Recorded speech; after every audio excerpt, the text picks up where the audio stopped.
Today, from M&T Bank Stadium in Baltimore, Maryland, it's Week 6 of the NFL on EA Sports.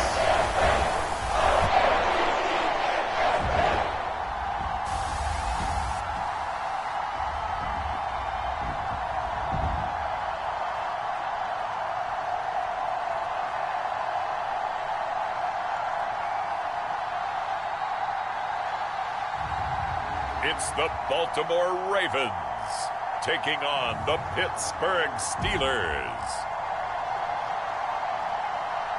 The rain is falling, the fans are soaked, but here's the bottom line. We've got football at M&T Bank Stadium in Baltimore, Maryland. Today we've got a Week 6 matchup for you here, as it'll be the Pittsburgh Steelers taking on the Baltimore Ravens.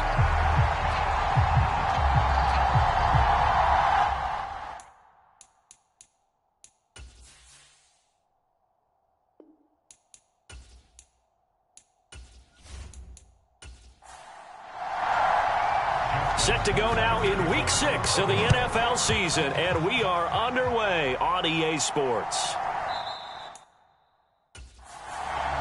And no run back on the opening kickoff. It'll come out to the 25. So the Steelers offense getting set for their first drive. And leading them out is their fifth-year quarterback.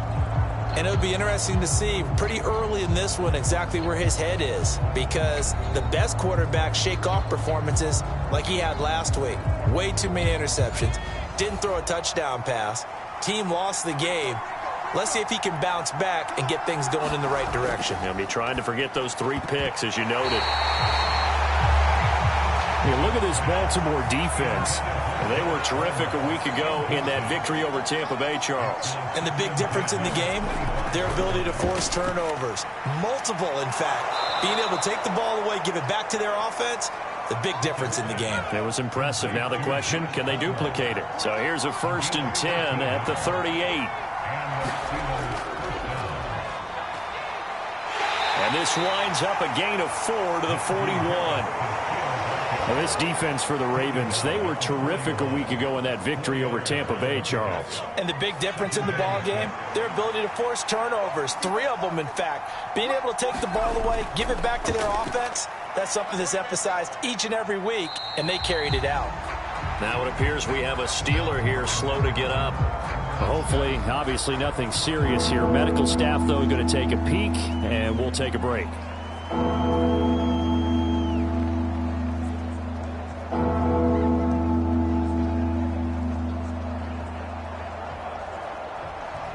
Here's 3rd and 10. Pickett. That is caught by Johnson. And he's going to be taken down with the first down at the Ravens' 44-yard line. It'll be a gain of 17 at a Pittsburgh first. So opening drive, 3rd down, they complete the slant to move the sticks. And ordinarily, it's a high percentage pass when you throw it. And receivers like to run that route because it gets the ball in their hands pretty quickly. Just a couple of quick steps upfield, break towards the middle, the ball should be there, and then they can do some work afterwards. Now a 1st down carry for Harris. And he's got it to about the 40. Not a run that you're going to write home about, but still a good 1st down run. That's what an offense calls staying on schedule. 3 to 4 yards on 1st down, you're set up very well for the rest of the drive. Pickett looking to throw on 2nd down. A short throw pulled in by Woods.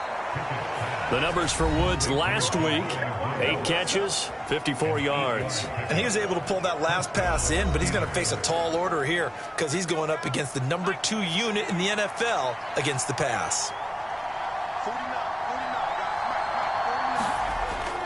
They run the play fake. Here's Pickett. And this one is incomplete. So now 2nd and 10 after the incompletion on 1st down. Pickett, he'll look to throw it. Oh, he dropped it. They were looking for him in the middle 3rd. He couldn't catch it. Now 3rd down. They haven't been able to stop them so far this series, but getting a nice little stand from their defense now. This offense was on the move. Now 2 straight incompletions have them looking at 3rd and 10. Here's Pickett. A short throw pulled in by Woods. And this effort will not get it done. He stopped well short of the first down at the 29. The result, only 4 yards there on the play. And that's going to bring up a 4th down. And forget about the run to set up the pass. They're just coming out throwing. Forget trying to set anything up. They feel like they have the advantage. They feel like they have the matchups, and they're just attacking right now. Yep, going to the air on the opening drive.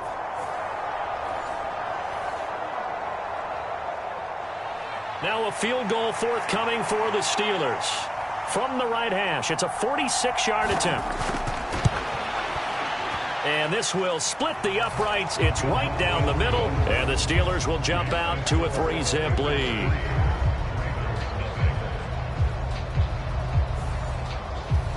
It'll continue to be interesting in these wet conditions how these kickers fare, but first test, passed. And how about how the special teams unit handled that? A lot of concentration to make sure the ball didn't slip through his fingers. After the snap, got it down and let him pop it through the posts. And it's a pretty good return here as he'll get this up to the 29.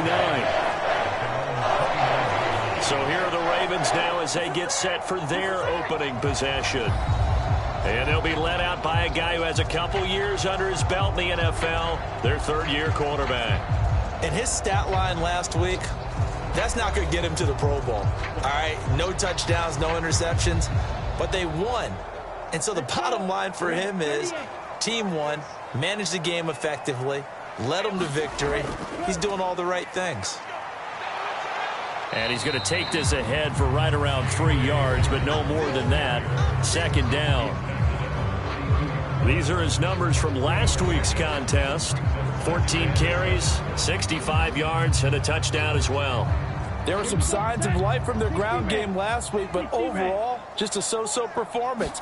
Everyone knows they can make a slight improvement how they contribute to this aspect of the offense.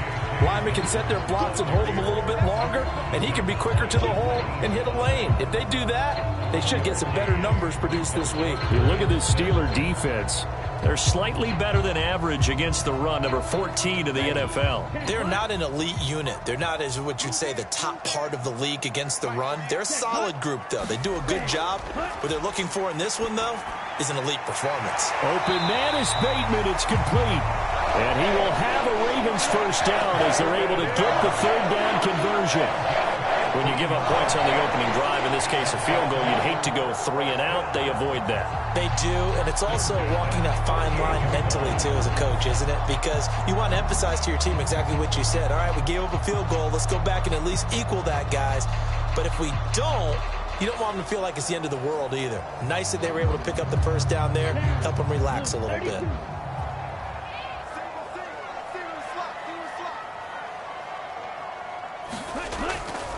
They go play action here on first down.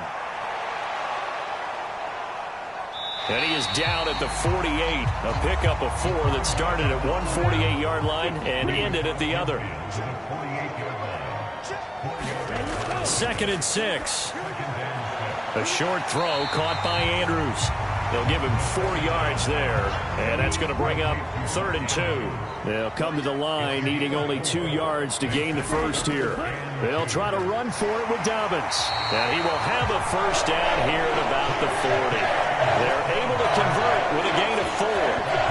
The Ravens in a very solid 4-1 here in the early part of the year. And they were winners their last time out, so they'll be looking to make it 2 in a row.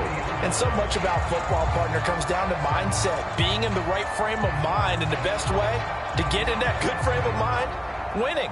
So they come in feeling good. They've got the home crowd behind them. And I think they're going to be tough to beat in this one. 33, yellow.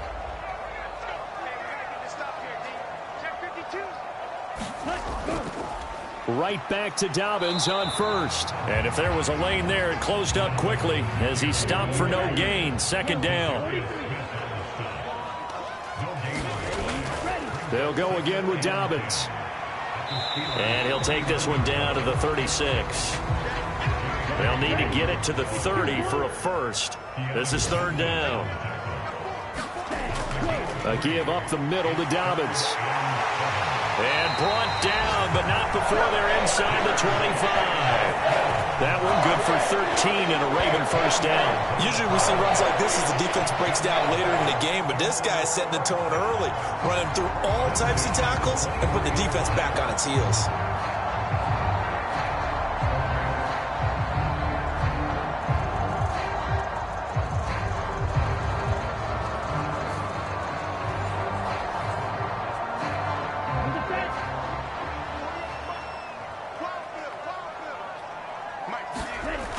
Now they'll switch it up here and look to throw. Escaping the pressure right. And this turns into a nice gain with a slide at the end. A nifty bit of scrambling there. 12 yards, first down. This early in the game, it's all about making steady progress downfield, hoping to lead to early points. And you can do it with your actual play calls or sometimes something a little more improvised, as we just saw there. Now a 1st and 10 at the 11. Straight ahead, Gibson. And he'll fight his way down inside the 10 to the 9-yard line. Ball at the 9 on 2nd and 8. A give, Dobbins trying the right side. Only about a yard there. We just saw there. We saw a great example of perseverance right there on that play. Got to be careful. They might want to throw one over his head as this game progresses. Here's 3rd and 7.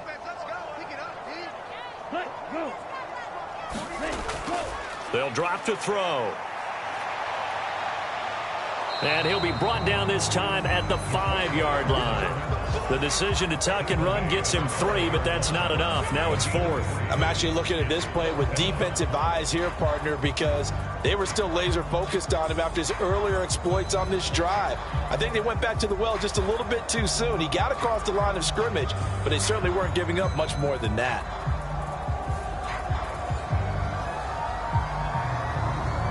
So on 4th down, here's the Ravens Pro Bowl kicker Justin Tucker out onto the field.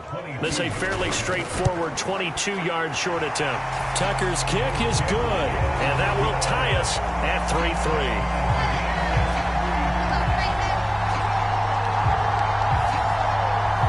So a long drive gets him down inside the 5, but ultimately they settle for just the field goal. And I have to think that if maybe they were a yard closer, that would have made their decision tougher, and I think they likely would have gone for it. But in this situation, they just decided to take the 3, and I think it was a smart move. So Pittsburgh retakes the field for their second offensive possession. And they dipped a game below 500 following the loss last week. And you get the sense that maybe this team's at a little bit of a crossroads here. Yeah, I think that's a really good way to put it, because what's that old malaprop? If you come to a fork in the road, take it. Because this crew, they're losing ground fast. They've got to start winning some ball games. And the good teams, they're starting to separate themselves, and these guys are being left behind. 10 yards there to start the drive, and just enough by about the length of the football for a first down. And that's the big fella's MO right there. Running through tackles, keeping the sticks moving forward. This defense, if you don't bring 11 guys to the ball to try and get him on the ground, he's going to keep making runs like that. I feel the press box shaking every time he touches the rock. Ball up to the 35 now as they come up on 1st and 10. First down, and they go back to Harris. Takes it to about the 37. Oh, that's a real nice job there by the defensive front. They just engaged and held their ground. But how about the guy who made the play? We often talk about whether they take a good first step or not. Many times you just don't take any step. Just get your feet moving, get your body going, and then once he made the read, he was able to make the play. Here's Pickett on 2nd down. That's swung out wide to Harris. And they will only muster a yard here to the 38. Here comes 3rd down and 7. Looking to throw, Pickett. Pass taken in by his big tight end. And he's going to be out of bounds right at midfield. 3-3, a tight one after one on EA Sports. Steeler football here to begin quarter number 2. As they've got it with a 1st and 10. From the midfield stripe, they'll look to throw. And that is incomplete. He couldn't hold on through the contact. Brings up second down.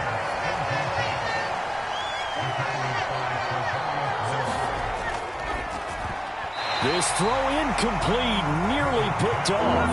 And with his pedigree, he doesn't drop many of those. But third down coming up. Pickett back to throw. And a throw there going to be incomplete.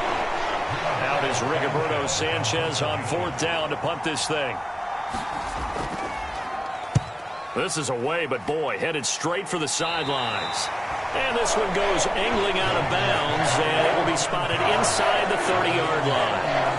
The football back over to Baltimore and J.K. Dobbins. And we checked the rushing numbers so far here into Week 6, and the returns have been really good. Now, you're starting to hit that stride middle of the season toward the end. They're certainly hoping they can keep up this production. They are, because one of the adages in the NFL is that defense travels and defense endures even in bad weather, right? You know what else does? A good running game. And people want that, especially as you head down the stretch. You may play outdoors in some nasty stuff. You're trying to get to the playoffs. This is the time to get it going. And individually, I don't think you should just think about 1,000 yards either. The bar has to be set higher with this beginning. And they get him down, but not before he takes it across the 40-yard line. On play action, they'll throw. And that nearly intercepted. Oh, the free safety roaming into position almost had it, but it's second down. Back to throw here. He'll check this down to Dobbins out of the backfield. The Ravens on third down. They've been good, 3 for 4 thus far. This will be 3rd and 6. They'll stick with the passing game as he looks to throw. Pressure comes, and the Steelers take him down. Keanu Benton in there to get him, and on the season now, that is 9 sacks for him. Well, when you time those screen passes perfectly, they can work perfectly, but that time it took a little too long to develop. And you zeroed in on exactly what makes that play go. Timing. Because if the timing's off at all, those unblocked defenders coming at the quarterback, they'll put him on the deck. Facing fourth down, Baltimore will punt. Jordan Stout out there. And the win last week punted 4 times as this one's away. Taking it about the 16. A pretty good punt there, but also a nice return of 12 yards. And the Steelers will go on offense here, 1st and 10. And Pittsburgh getting set to take the field. The defense got the better of them last series, forcing a punt. See if they make a few changes in the game plan here and try to get points out of this drive. 1st and 10. On 1st and 10, it's Pickett. Oh, into a sea of defenders and intercepted. Picked up by Tremaine Edmonds, the linebacker. And he brings it back to right around the 26-yard line. And, Charles, that's now 4 interceptions over his last 3 halves of football, because, remember, he threw 3 picks last week. Starting to wonder if maybe defenses and those coordinators have identified something on tape with what he's doing. Maybe a movement, maybe the way he's moving his shoulders. Who knows what it could be? He could have a few tells out there that they're keying in on and allowing defenses to get to the football a little bit faster. People steal signals. Maybe sometimes they can figure out what the quarterback's doing just by his movements. They get him to the ground right on the cusp of the red zone after a pickup of 5 or 6. From the 20, here's 2nd and 4. Looking to throw. He rifles complete, caught by Moore. And the Ravens are going to be set up with a 1st and goal coming up as they get him down at the 6-yard line. And remember, this drive started off following the turnover, and they've taken no time working their way down the short field. A nice connection there, and now they're looking at a 1st and goal. Now they'll throw here out of the gun. There's Flowers. He's got it. Touchdown, Ravens. A great play there. His 4th touchdown on the year. And the Ravens have taken the lead. And in the red zone, I guess this is why you have a guy like that on your roster. Without a doubt, and if you have him, you use him, because he's a guy who's going to win just about every time. I don't care what the coverage is. Justin Tucker for the extra point.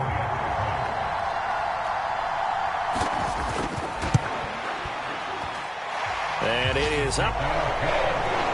And it's good. That'll make our score 10-3 now.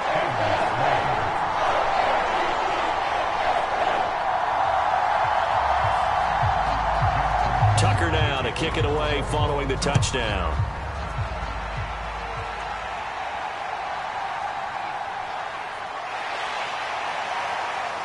And makes it across the 20 as his guys will set up shop at the 23-yard line.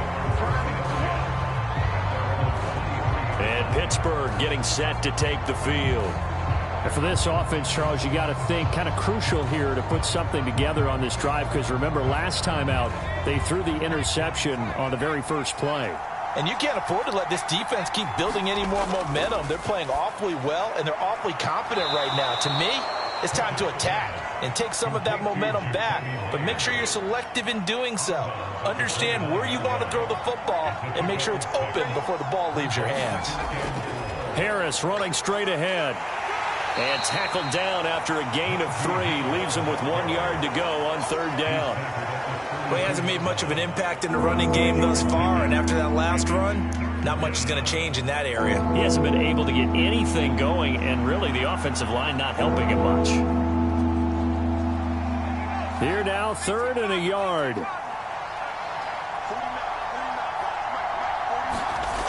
Pickett will look to throw it here. He's got his target. That's complete. And he gets this up across the 35 before he's out of bounds.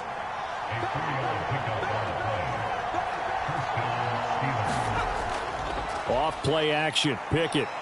He sets to fire deep. And that is going to be pulled in one-handed. Wow. 39 yards there. A big one. That catch, by the way, number 542 in his NFL career. That draws him level with Lance Allworth, who was a Hall of Famer with the Chargers back in the 60s and 70s. Yeah, the man they called Bambi. So if you're in that type of territory, catch the same number of passes he caught, you know you're on your way to a big-time career. And just think, he's not through yet. This offense finding its legs now. Here's another 1st and 10. A run with Harris out of the shotgun. And he tries to power forward, but he will not get back to the line of scrimmage. 2 yards the loss, 2nd and 12. I have a feeling they'll stay committed to running the football, especially on their early downs. They just haven't had a whole lot of success just yet.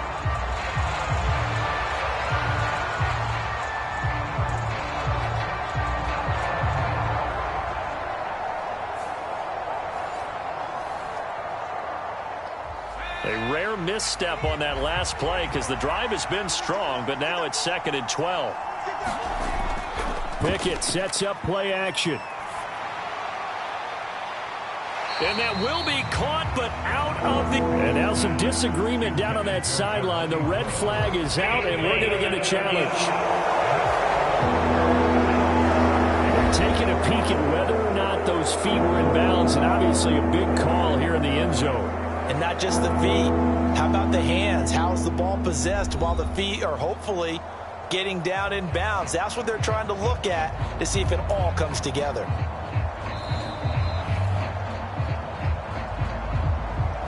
So not successful there on the challenge, and he'll have to be careful from here on out because he'll only have 1 challenge remaining.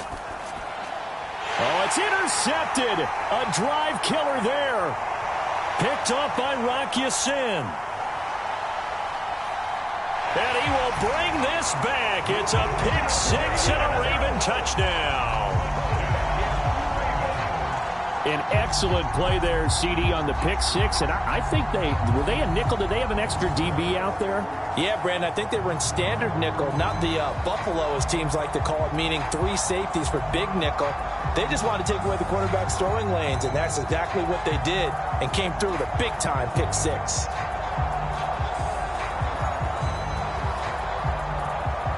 Now Tucker to add the PAT.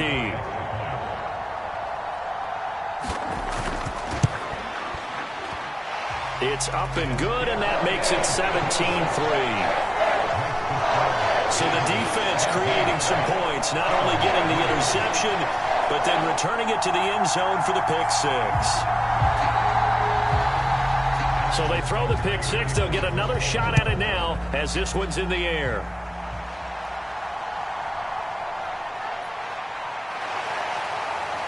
And out a little across the 25 to the 27.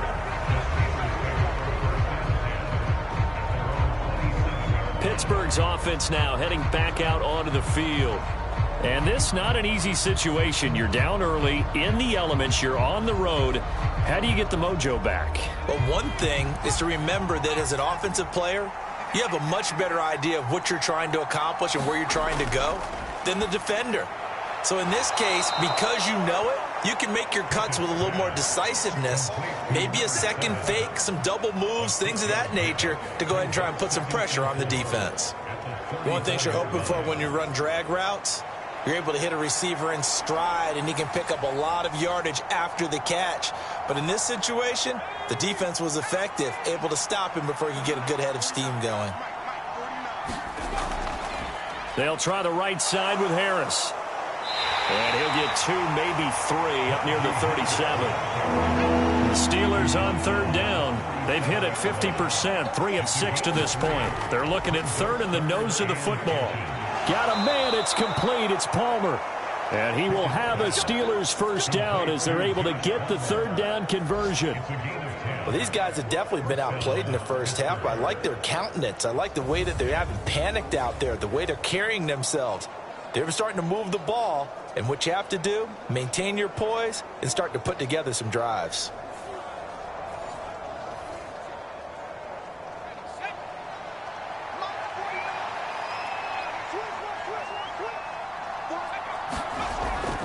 Pickett now to throw off the play fake.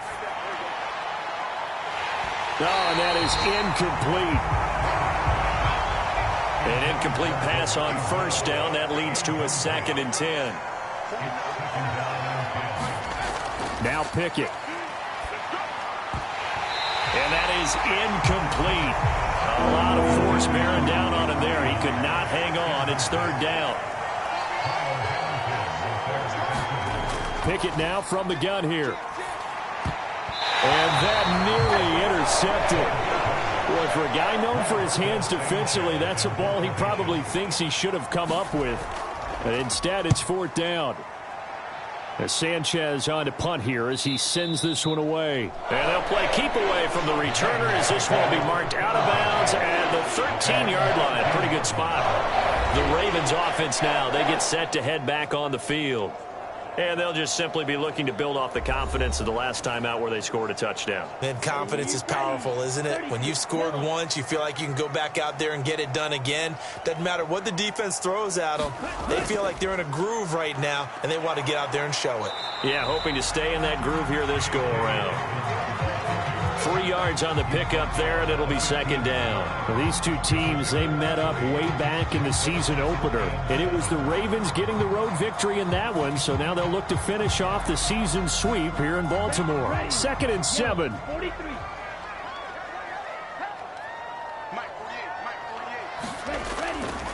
Another run here with Dobbins. And he'll take this up only to about his 18-yard line.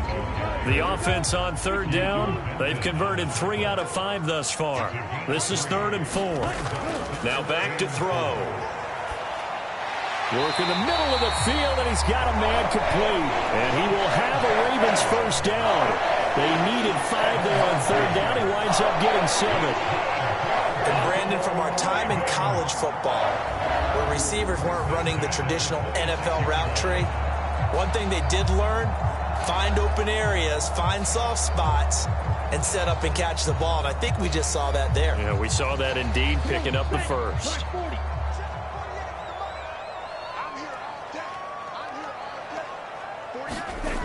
On first down, he'll drop to throw. And they'll get it up just short of the 45 at the 44. I guess no need to force it when you can do that instead. First down, 18-yard gain.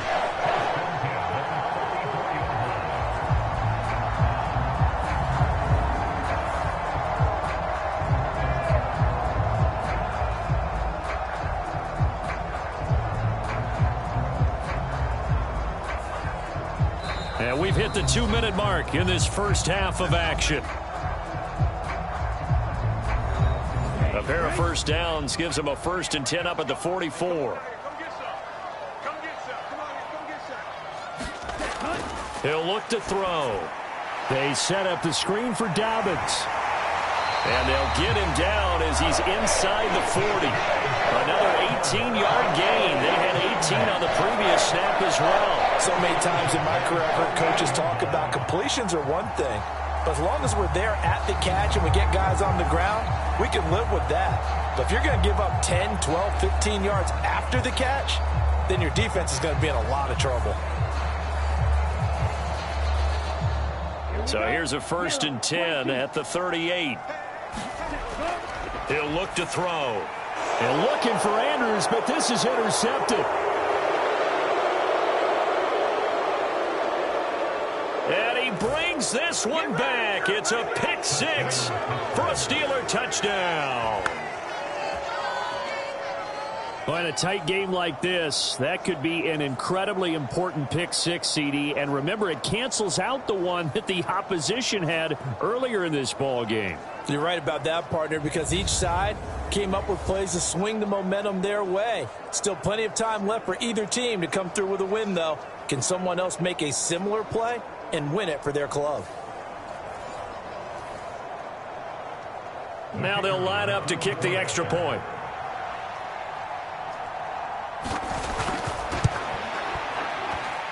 And it's up through the goalposts. It's 17-10. A heck of a play there defensively, getting the interception, navigating his way into the end zone for the touchdown. So they'll get another shot on offense following that pick 6, and now the kick is away. Devin Duvernay now returning from the end zone. And he'll get it up past the 20 to about the 22.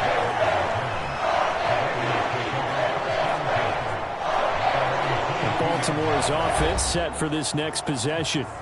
Still more than a minute to go, so there is time if they want to mount something here. Not only time, but they have 3 timeouts at their disposal as well, so that changes everything that you're doing here. Without those timeouts, you can only work the sidelines hoping to get out of bounds. Here, the middle of the field's still available because you can call timeout and regroup. That one tipped, and it's incomplete. Well, good hands there defensively at 2nd down.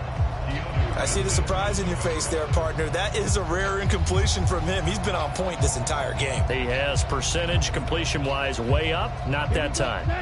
So after the incompletion, 2nd and 10 from the 22. Here's a play fake as they set up to throw.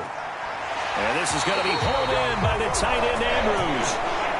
And he'll be out right at the 35.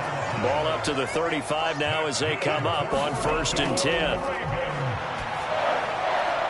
Here's a pass swung out left to his running back. It'll go as a gain of 4. And it'll be 2nd down. Now the Ravens going to use one of their timeouts as they'll stop it with exactly a minute to go before halftime. From the 39-yard line, here comes 2nd down at 6. Again, he'll drop to throw. And the Steeler pressure too much here. He's going to go down. The Ravens going to use the 2nd of their timeouts as the stoppage will come with a little under a minute to go in this first half. Now on 3rd and long, they'll look to throw. And he nearly got the first himself, but it appears he's going to be about a yard or 2 short. The Steelers signal for the 2nd of their timeouts. So that means they're down to 1 remaining here as we head toward halftime. His first punt, 45 yards. This looks good as well. And a nice job here to down this one right on the 5-yard line. That is how you flip field position. That's an absolute bomb of a punt. Downs it inside the 5-yard line. Absolutely ideal. From that position, you're hoping to get it down inside the 15, inside the 5. Superb. The Steelers taking over now late in this first half. And with them trailing, there is still enough time to try to string a few plays together, maybe get into field goal range. A little bit of space there for the first down run as that's going to get him about 5 yards.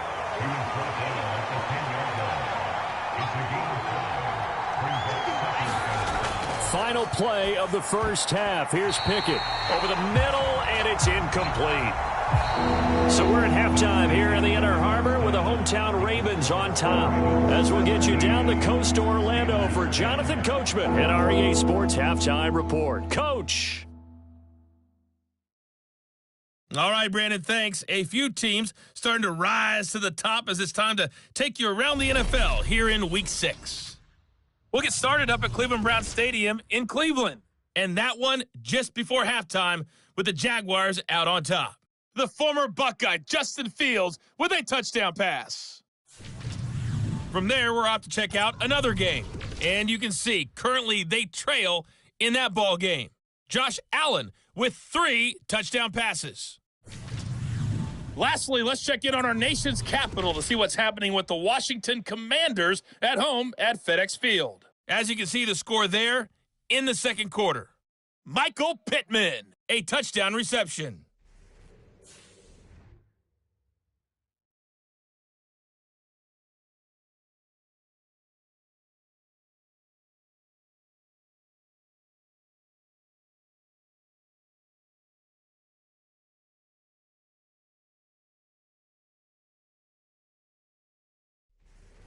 All right, Coach, thanks. Yeah, both teams likely to make some changes in what's been a closely fought battle to this point.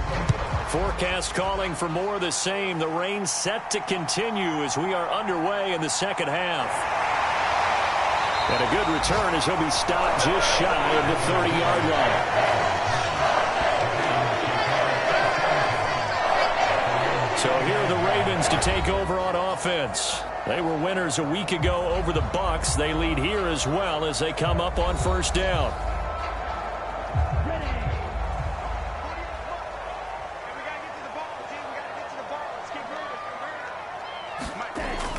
Second half starts with a run by Dobbins.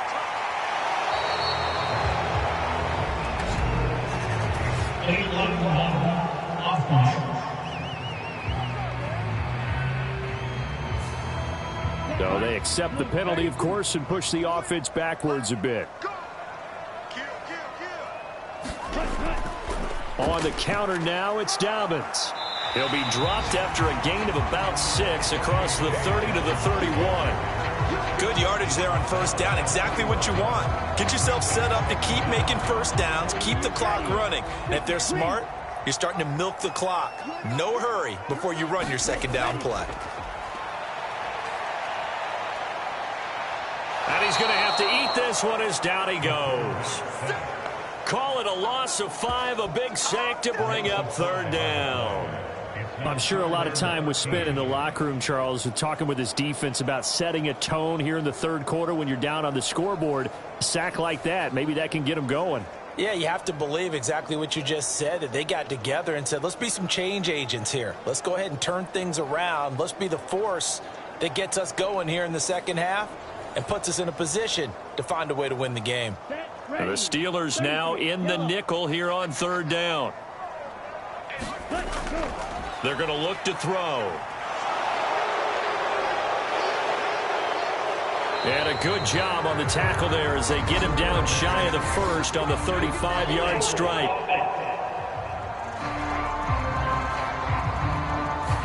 So instead of giving them another third down, they'll decline it, brings up 4. Now that's smart football right there. You don't even have to really spend a lot of time considering it.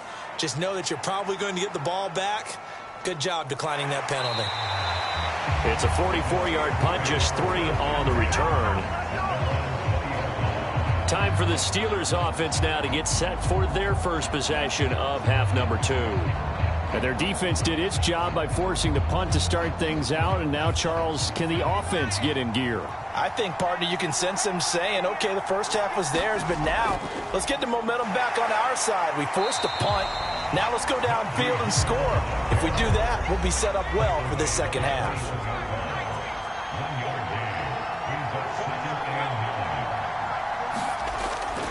They run again with Harris. And trying to push forward, but he is is going to be stuffed up in the backfield. It's a loss of a yard, so it's back to 3rd and 10. This defense is just flat getting after it. They have not given up much of anything in the run game. Case in point right there.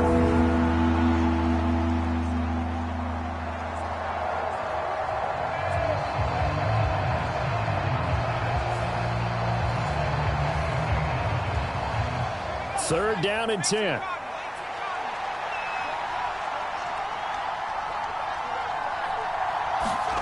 Back to throw, Pickett. And that is incomplete. Now here's Rigoberto Sanchez as he's on to punt for Pittsburgh.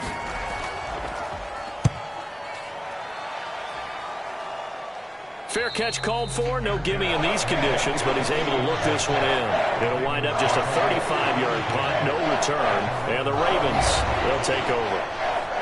Now the Baltimore offense heading back out onto the field.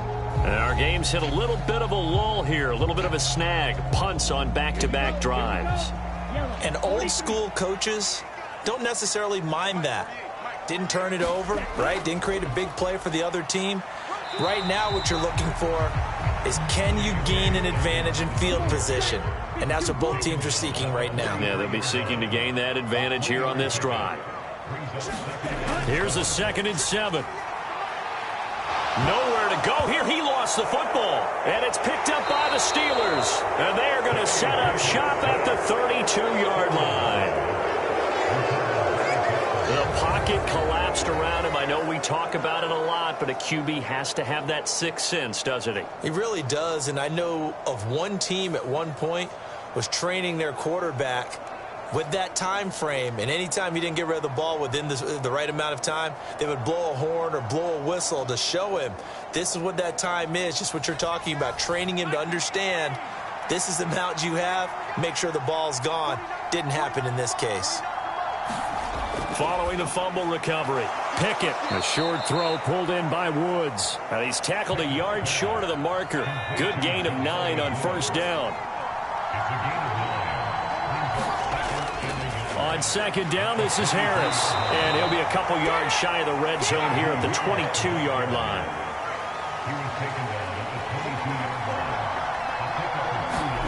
1st and 10, here's Pickett. Completing it to the right side, Johnson.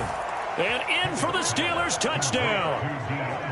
Deontay Johnson, a 22-yard touchdown grab. And the Steelers are able to capitalize on the forced fumble by turning it into 6 points. And there they got him the ball. Just get it to him, let him do the rest. You know, he probably said that to his quarterback as he broke the huddle. I like the play call. Just get it to me. I'll take care of the rest of it. Helping out his rack, right? RAC? Run after catch, and he loves that, and he's going to carry that in at contract time. A try here for the extra point. And in this rain, they were nice and cautious there on the extra point try, and that caution was well warranted as this game is tied.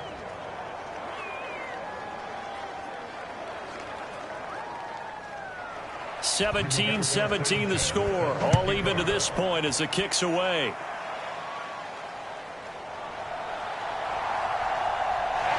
And it's a pretty good return here as he'll get this up to the 29.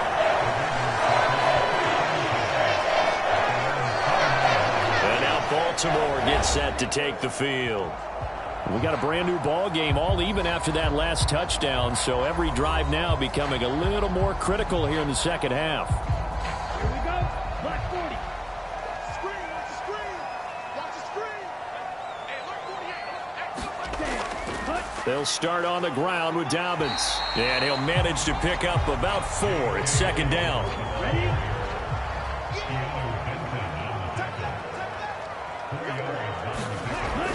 Back to throw. Big strides. Look at him go. And he'll get this all the way up to the 42-yard line.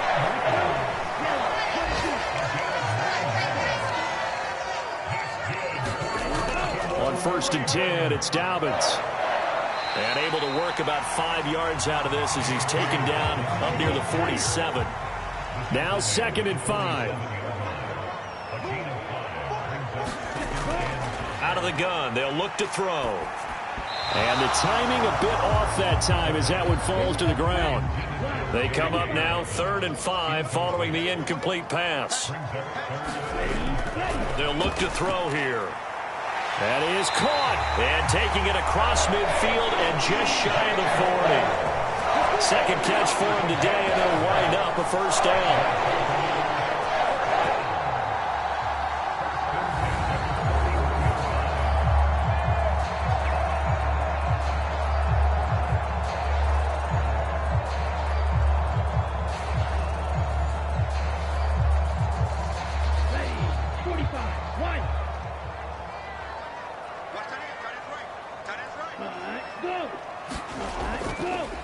They go back to the ground with Dobbins. And the second wave of tacklers is going to get him as they stop him behind the line. Call it a full 3 yards in the wrong direction there. Brings up second down. The defense was ready for the run-pass option, diagnosed it perfectly. Not only did they stack him up at the point of attack, but he was met by a host of light-colored jerseys.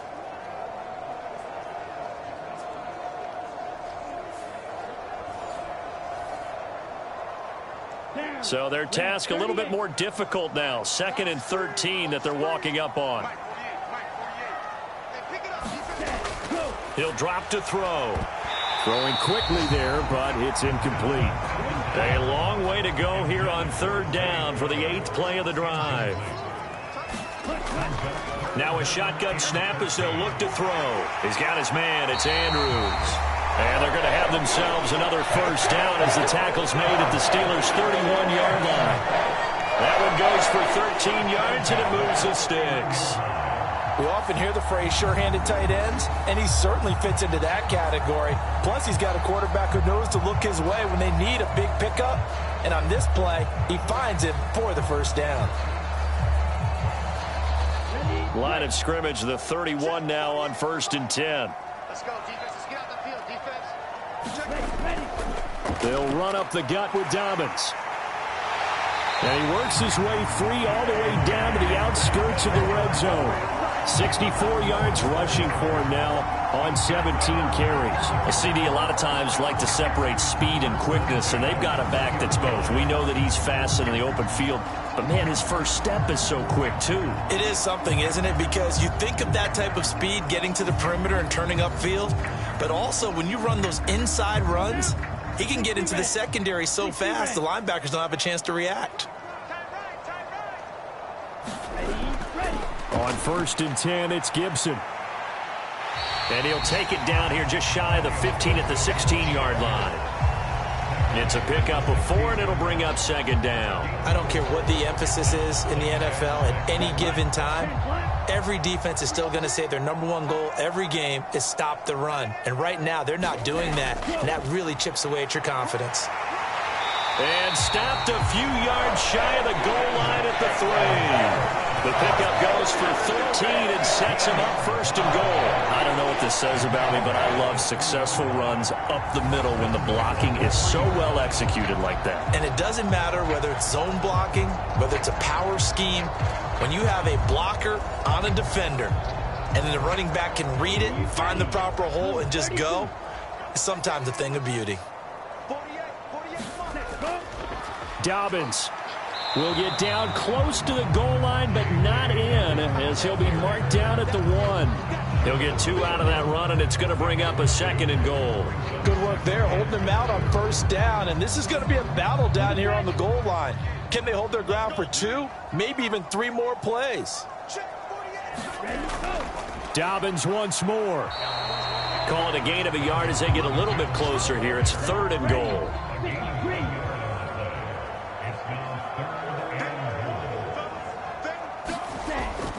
They'll try to run with Dobbins. And this one will wind up with him losing yardage back to the 4-yard line. A 3-yard loss. 4th down now. And I know this quarterback. His instinct, he's going to want to go for it here on 4th and goal. I want to see if the rational heads on the sidelines prevail and they say this late in the game, let's get 3 in the lead. This debate is going to be fun.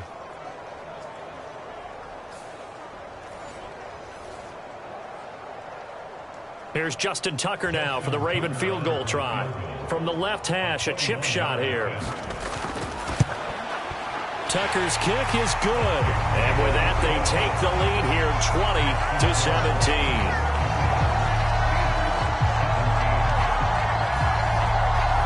So, CD, maybe put a pin in that one as this game progresses. It's a field goal that gets them the lead here in the third, but, boy, you hate settling for 3 when you're that close to the goal line. Well, it certainly pains me to say it, but I do think it was the right call. Now, if they lose, you and I both know that'd be one of the things that gets second-guessed. Why didn't you go for it on 4th and goal?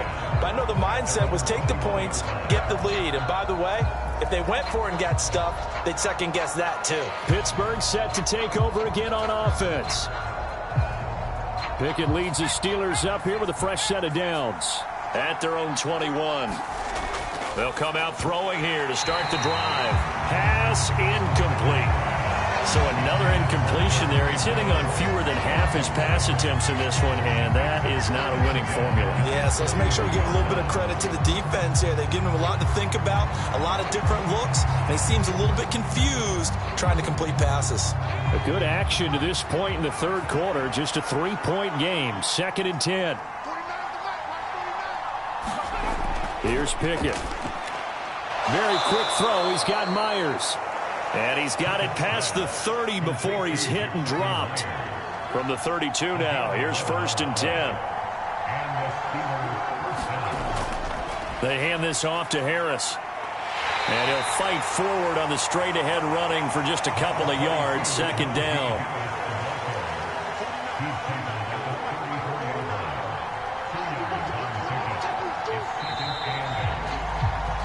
And they're not going to get to the line to run another play. So we will switch ends as the third quarter has come to a close. This is the National Football League on EA Sports. This is 2nd and 8.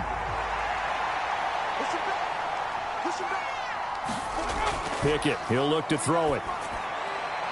Throw left side is hauled in by Palmer. That one a first down pickup of 8. Pickett. Open man right side, Myers. And he's able to get this one out closer to midfield across the 45. Looking to throw, Pickett. He gets it complete to Harris. And he'll be brought down at the 48-yard line. So on the other side of the field now, it's 1st and 10 as they've got things rolling on this drive. Working out of the gun, it's Pickett. And the Raven pressure too much. Down he goes. Montez Sweat. What a play by him. That's going to go as a loss of 13. Okay, I'm not sure you could actually draw up a better pass rush than that one right there. Nowhere to go outside. He had to keep backing up and backing up and backing up. Eventually dropped for a huge loss.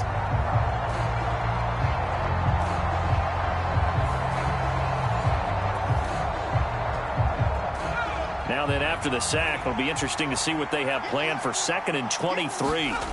Pickett back to throw. That's caught left side. Myers with it.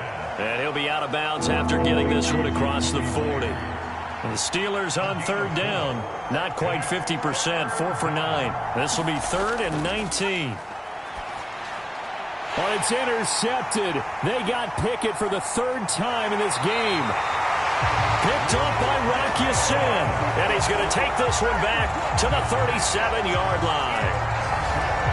I tell you, Brandon, it seems like this guy's been all over the field so far. That's his 2nd interception of the game.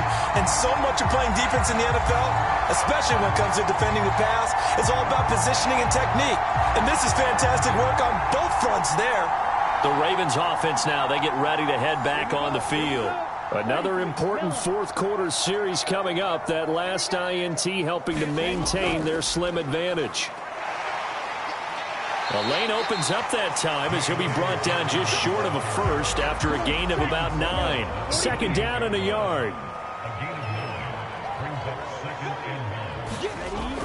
They'll go again with Dobbins. And inside the 20 before he's brought down.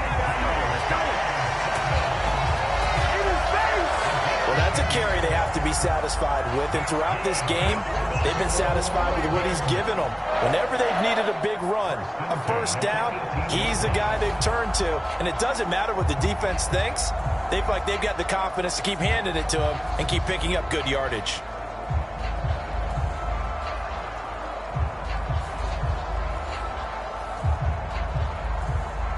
Back-to-back good plays have them on the move on first down.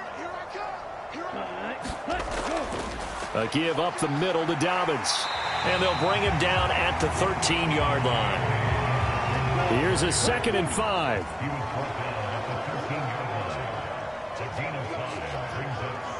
Moore the motion man. On 2nd down, a run with Dobbins. And he'll be taken down here at about the 11. Here's 3rd and 3. They'll set up to throw. Pass to the sideline and pulled in. And down inside the 10 here before he's out of bounds right around the 7. Moore the motion man. They'll run with Gibson. And he gets him a little bit closer. He takes it from the 6 inside the 5 to the 4. 2nd and goal from inside the 5. Back to throw here. Buying time to his left. And he is into the end zone for a Baltimore touchdown. Taking it in from 4 yards out. And the Ravens are able to build on to their 4th quarter lead. We talk so often about how hard it is to win in the NFL when you turn the ball over. And here a late turnover leads to a 4th quarter touchdown and a 2-score lead. And what's more important is being able to take advantage when a turnover presents itself. You've got to come up with points to make the other guy pay. They're able to do so here, and they've got a pretty good chance now of winning this football game. Tucker now to add the point after.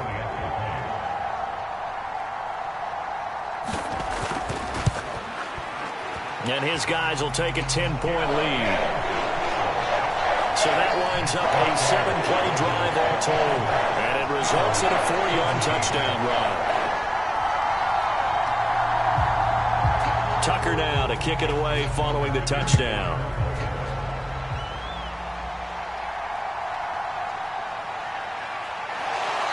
And not much happening on the return as he'll get this to about the 23. And now out come the Steelers.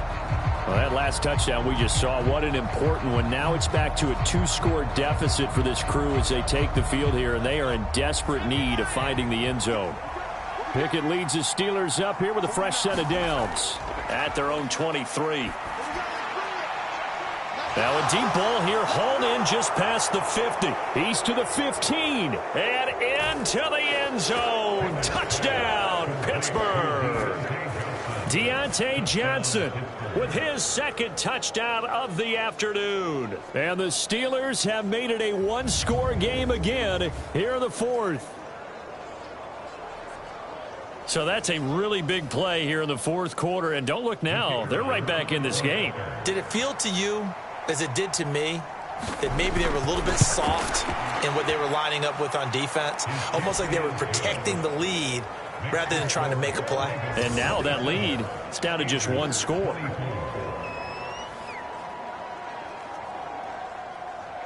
Sanchez now, he'll kick it away following the touchdown. This taken in at the goal line. And he won't quite make it to the 25.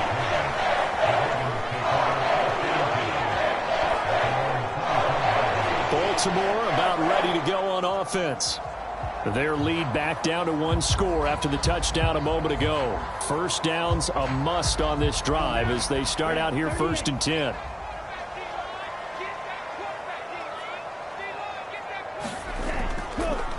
Off the play fake, he'll look to throw.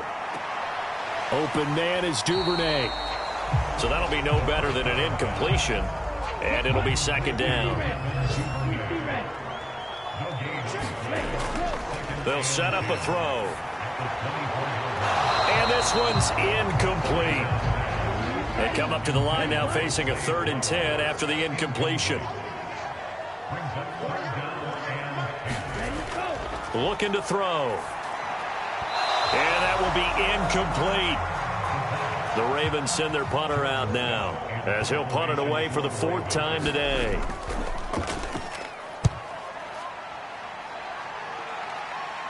And a fair catch taken back near about the 35, 36-yard line. Yeah, call it 38 yards on the punt, no return. And out will come the offense as they take over. The Steelers ready to take over on offense. Their defense accomplished step 1 of the mission. They forced the punt. Now they'll look to erase that deficit and take a 4th quarter lead. Off the play fake, here's Pickett. And this is going to fall to the ground, incomplete. That very nearly their 4th pick of the game. Instead, 2nd down. From the gun, here's Pickett. A short throw pulled in by Woods. 5 yards, now it's 3rd and 5. And let's face it, you can put any Halloween costume on him. You're not going to be able to disguise him because for a tight end of his size, difficult to sneak him anywhere, but that's what they tried to do.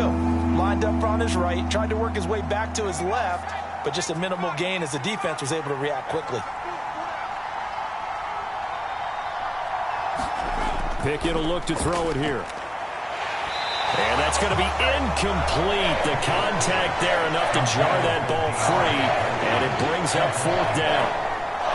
And the other day they told us when we've got 3rd and 5 or less, we have to be able to convert. And I guess every team would say that, Charles, but an opportunity missed there. What they were trying to tell us is they believe it's a matchup game at that point, and they liked some matchups that they had, thought they could exploit them, unable to do so on that play. Well, there was a 42, make it a 43-yard punt, 6 on the return. And it will be 1st and 10 as they take over. Ravens offense getting set and ready for this next drive.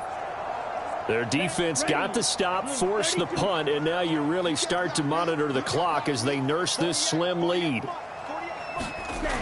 They'll come out throwing here on 1st down.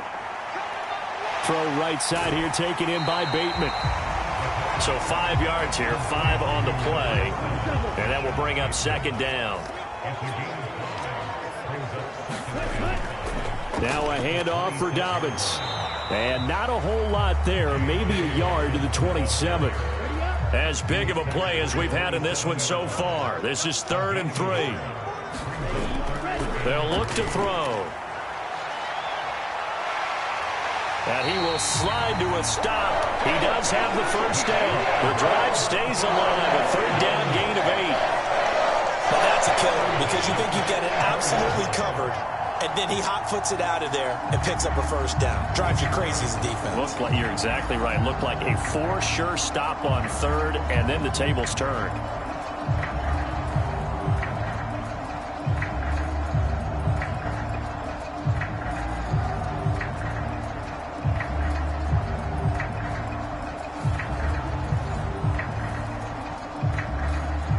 I'll tell you, far from ideal conditions to play in, but neither offense has had much trouble. Plenty of points to go around. 1st and 10. Here's a give to Dobbins. This will be stopped about 2 yards shy of the marker. 8-yard gain, 2nd and 2. Coming up to the line, and they will need to run another play here before the 2-minute warning.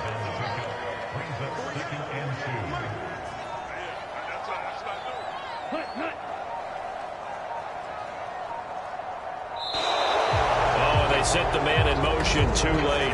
This is going to be a delay.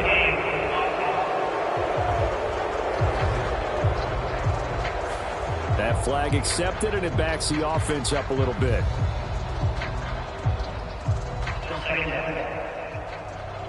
So the delay of game penalty backs him up. It's now 2nd and 7. Another run here with Dobbins. And he's going to get forward for about 5, but that may be coming back. What say you, Mr. Referee?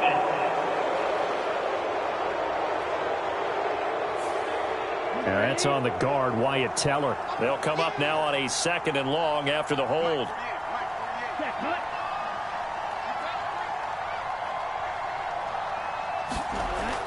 He's going to get it again. Just looking to get forward and protect the ball. So fresh out of the 2-minute warning, and here's another timeout taken with 1:55 remaining. Now, this is a big third down, and you'd have to think we'd see a timeout right away if they can't stop him here. They'll drop to throw. And the tackle going to be made at the 41 as they stop him a few yards short of the first. Now the Steelers use the second of their 3 timeouts as they'll head to the sideline and talk over what to do next. And on 4th down, on is the punt team sending this one away. This is taken at the 15. It'll be a 40-yard punt, 8 on the return, and they will take over 1st and 10. So here's Pickett and the Steelers. Down 27-24, just over a minute 40 to play. How will this thing pan out? We'll watch as they come up on 1st down. Looking to throw here, Pickett. He gets this to Myers. And this will go as a gain of 7 as he gets it to the 30-yard line. Here's 2nd down and 3.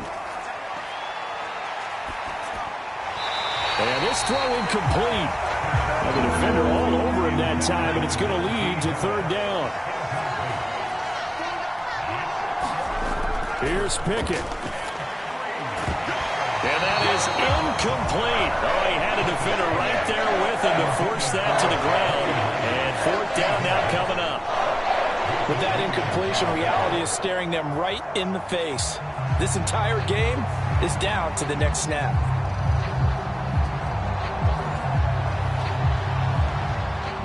Here we go. This is 4th down. They run for it with Harris. And he's not even going to come close to picking up the first. They stop him right at the line of scrimmage. They had to go for it with such little time remaining. And the Ravens get the football back and in great shape.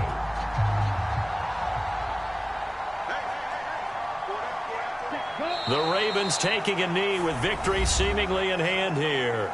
Now the Steelers going to use their 3rd and final timeout as they'll talk things over prior to this upcoming 2nd down play. And they will take a knee here. Let's go. 52 blue.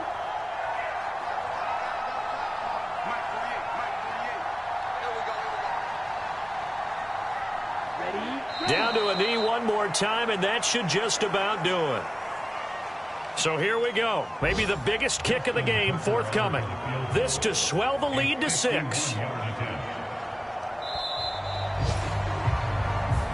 So the final seconds tick away in this Baltimore victory. And I tell you what, they were big favorites coming in, but they had to work for this one. It certainly wasn't the walk in the park that you expected coming into this one. I have a suspicion that in their meetings next week, head coach going to talk to them a little bit about focus, don't you think? Yeah, because down the stretch, there was some nail-biting going on. And you're right. I think not only the fans, but those folks inside that locker room, they expected a comfortable victory. Yeah, they certainly did, and that just tells you about the NFL. Any given game, you never know how it's going to turn out. You'd better be ready to play. So for Baltimore, their strong start to the year continues as they're up to 5-1. And they'll get another home date next week as the Browns will come to town.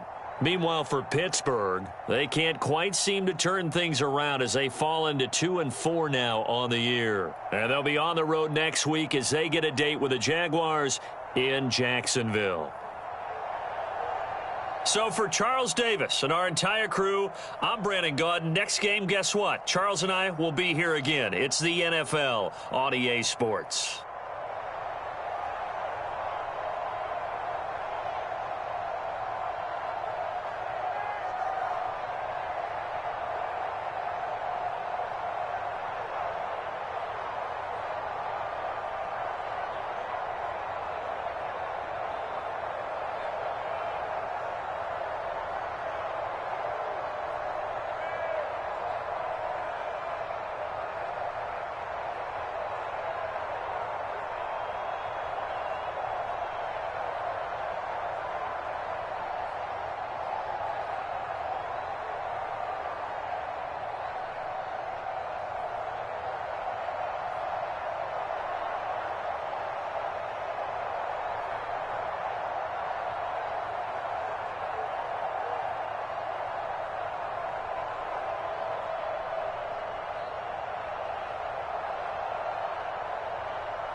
today.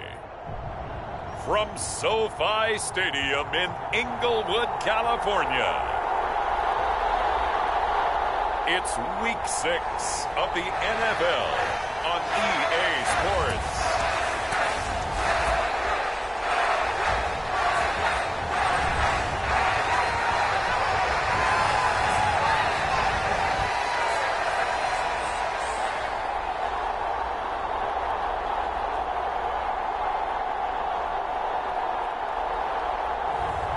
It's the Los Angeles Chargers taking on the Denver Broncos. It was once just an idea until breaking ground in November of 2016, and now here it is in all its glory. Spectacular SoFi Stadium here in metropolitan Los Angeles. Today we've got a Week 6 matchup for you here, as it'll be the Denver Broncos taking on the LA Chargers.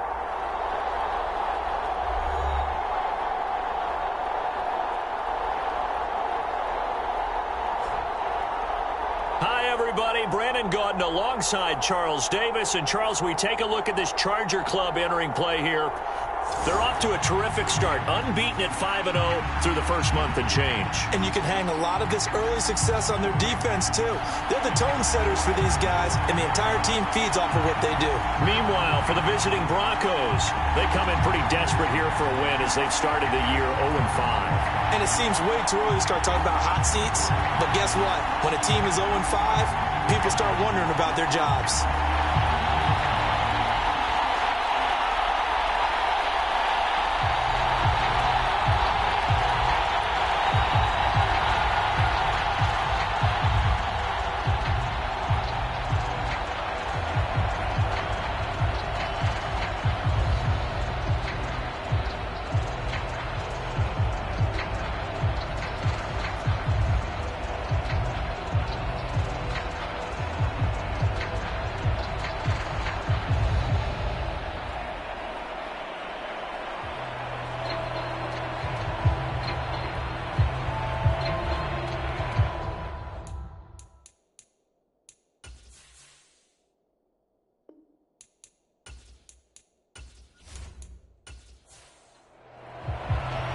Set to go now in Week 6 of the NFL season, and we are underway on EA Sports. Taken at the goal line. And a decent return out to the 27-yard line.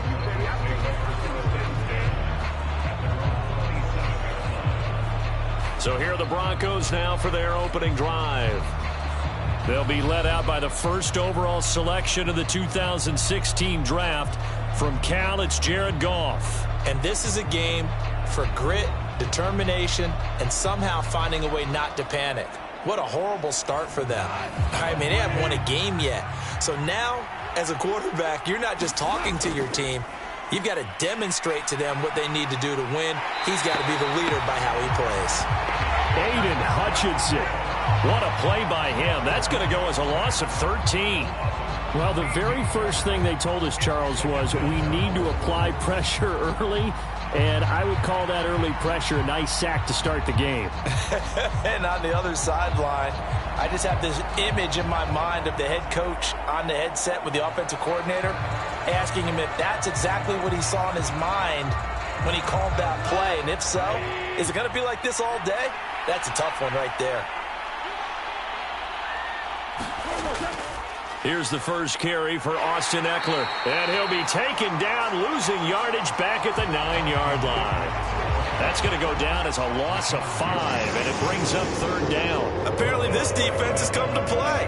A sack and a run stuff behind the line on the first 2 plays.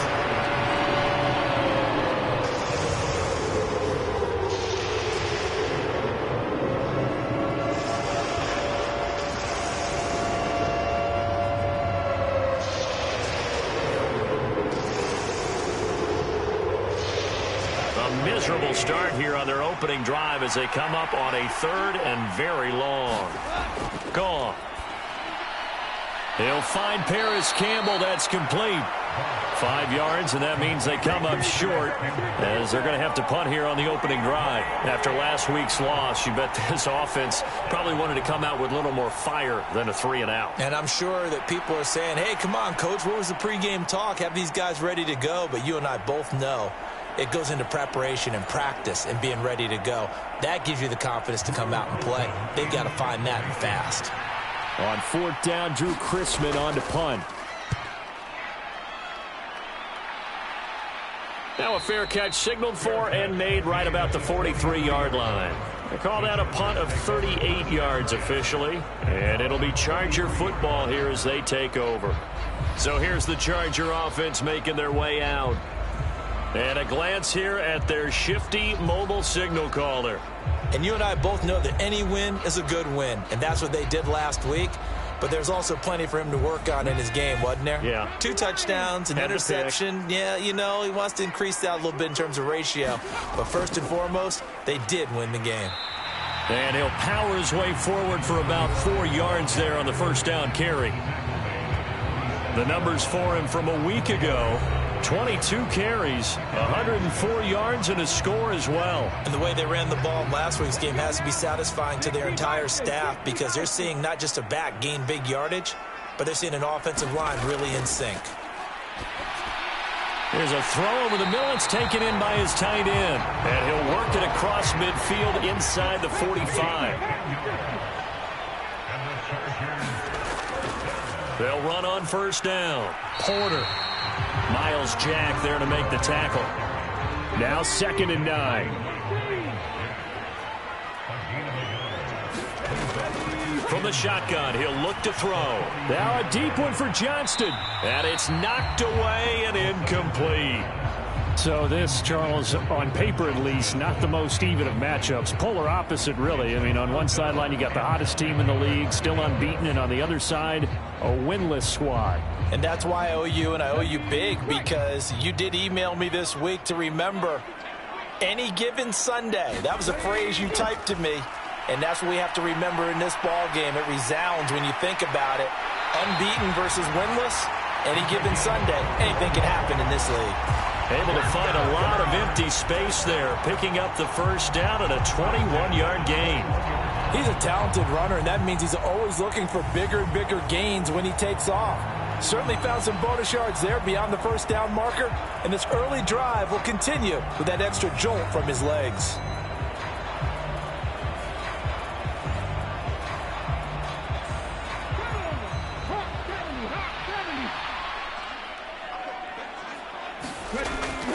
On first down, he'll drop to throw.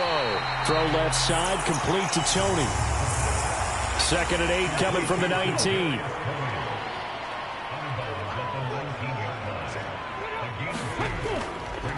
Now a handoff up the middle. It's Porter. And just a couple yards there down to the 17. So it's 3rd and 6, and this will be the 8th play of the drive. He'll look to throw. Work in the middle of the field, and he's got a man complete. And the Chargers are going to have 1st and goal as they try to finish off this drive with 6 points. Well, no question, this is exactly how they wanted to start this football game. And nice pass there. Now they're set up beautifully, Charles, to finish this off with a touchdown. Yeah, but they've still got to finish it off, partner, and that means they've got to execute at this stage of the field. So we've seen many teams march it right to the goal line and not cash in. They've got something dialed up here that puts it in the end zone.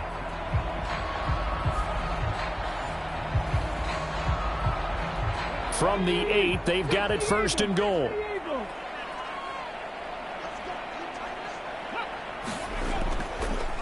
From the gun, he'll hand this off. And he'll be stopped just outside the 5 at the 6.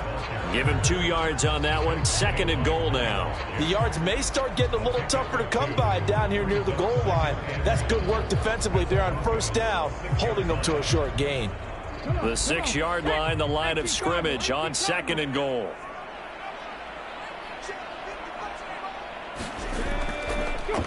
And they'll give him another shot here on the ground. And not a whole lot there. He does get a couple, taking it from the 5 down to the 3. 3rd down and goal. This Denver defense trying to hold up for one more play. Now they'll throw here out of the gun. He's got his man. It's caught. Touchdown, Chargers. Noah Fant, his third touchdown now on the year. And the Chargers get the upper hand as they're on the board first here this afternoon. One of the keys to their long winning streak has been scoring first. An ideal drive right there, getting the first 6 points of the ball game. Do you go back to our meeting with the offensive coordinator? Remember what he told us? Absolutely. With some teams, I script to probe in the early part of the game. Other teams, I script to attack. They've been in attack mode for these ball games and continue that in this one. Extra point by Fairbairn, up and good. And that makes the score 7-0. A pretty long drive that time. 11 plays all told. And it's Noah Fant who caps things off with the touchdown. Washington now brings this out. And he'll be tackled just shy of the 25. So now the second drive offensively coming up for the Denver Broncos. These guys definitely hoping for a better showing than their last appearance. They couldn't really even move the football much beyond the shadows of their own goalpost, Charles. We'll see if they can get a better, more sustained drive going here. Yeah, and every team that we ever talk to says the exact same thing. When you start a drive from that deep in your own territory, the goal is a minimum of at least 2 first downs, because even if you have to punt then, you change the field position, right? You flip the field a little bit. They didn't get that done. This time they want to string together a nice drive and help themselves out. Now 2nd and 3. Goff now looks to throw. And that'll be incomplete. Took a pretty good shot as he tried to pull that one in. Couldn't hang on, 3rd down. Goff. He's got his running back out of the backfield. And he will have a Broncos first down as they're able to get the 3rd down conversion. I'm not sure that was necessarily a safety valve or a check down throw on 3rd down. Sometimes just try and find the open guy and get him the ball. He did exactly that and found a way to pick up a first down.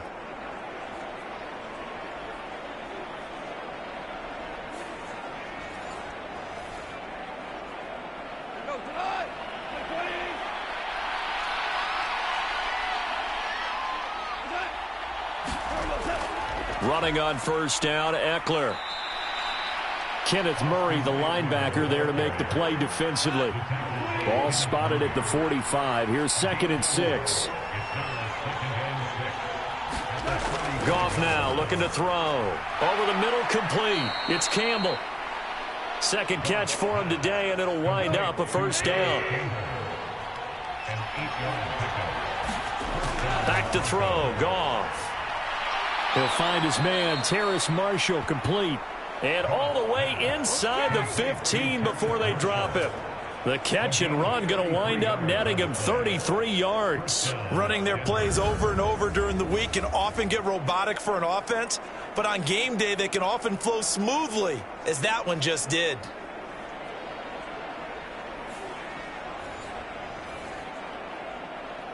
So how about this for field position after the big play? Inside the 15 now as they come up on 1st and 10.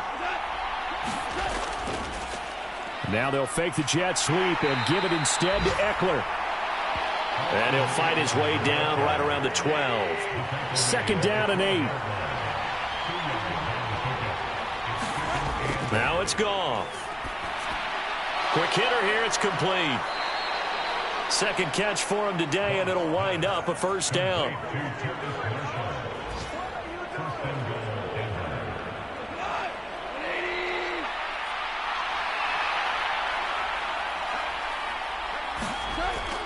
Williams.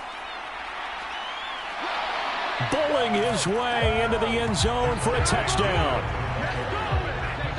Just power football there down near the goal line. Give it to him. He's able to push his way across. Yeah, they went heavy there. Sometimes you have those big offensive linemen come in, have to report like they're eligible, but all they're doing is getting a good stance, blocking, and getting their runner across the goal line.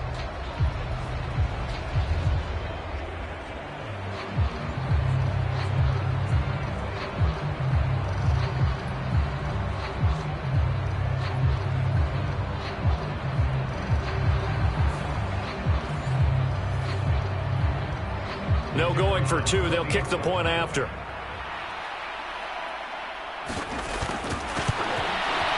It's up and good. So these teams match touchdowns here in the first quarter, and we're tied 7-7. That time, a 9-play drive. And it was capped off by a Javonte Williams touchdown. So all even at 7 now as they kick it away. From a yard or two deep, here comes a return. And a good return as he'll be stopped just shy of the 30-yard line. The Chargers get set to go here for their second drive. And that last touchdown drive, a good mix of pass and run. Defensively, they just looked a little out of whack. And it's so hard to stay up with an offense that has things going so well, where you're guessing and guessing wrong play after play. So what you need is someone on the defensive side of the ball, leader, right? to make a big play. Yeah. Throw that balance out of whack. That's what you're looking for now. Not worrying so much about guessing what the play call is. Here's one deep for Pickens. And that will be incomplete. Tried to dial up the long one way out there, but it'll be third down. They'll look to throw here. And he'll take this beyond the line of scrimmage as he slides to a hole. On fourth down, on is Logan Cook to punt. He was only asked to punt once in the victory last week as he sends this one away. That'll be a 47-yard punt, officially 5 on the return. And the Broncos take over, first down and 10. Denver's offense ready to go again. And the momentum just continuing to build and build for them. They had the touchdown, their last drive to tie the game. Now their defense does its job, and Charles, all of a sudden, they've got a chance to capture the lead here. And we're seeing a really nice exhibition of what coaches love to call complementary football. Offense gets a tie, defense does its job, gets the ball right back, and their teammates now have momentum. What a nice job they're doing, all doing it together. Here's Goff now on second down. He'll get that to Hurst out of the backfield. 7-7, our score after one. Broncos football as we begin quarter number 2. So first and 10 now from the 30. As they've got it as we resume action. On first down, Goff. Over the middle, hauled in by Campbell. And they'll get him down after a pickup of 8, second and 2. And, Charles, you wonder about this defense coming in. I mean, look, it's no secret they're playing a team that's down on its luck right now. Losers of 5 straight. How does that change how you prepare for a game? Well, to me, the first thought is you just get after them early, right? Take away any chance of them building any confidence. But the second thing is you prepare a little bit differently. You've got to expect this team to take chances, go for it on third and fourth downs, run a lot of trick plays, anything to try and break their losing streak. So you must stay alert and stay aware. And this will leave them a yard short. Nice pickup of 9 yards on first down. From just shy of midfield, here's second and a yard. Here's Goff. Got his man complete over the middle. That's Campbell. And he's brought to the ground with another first down at the Chargers' 37. A give, Eckler running to the right. Down at the 35, it'll be second down. Here's a second and 8.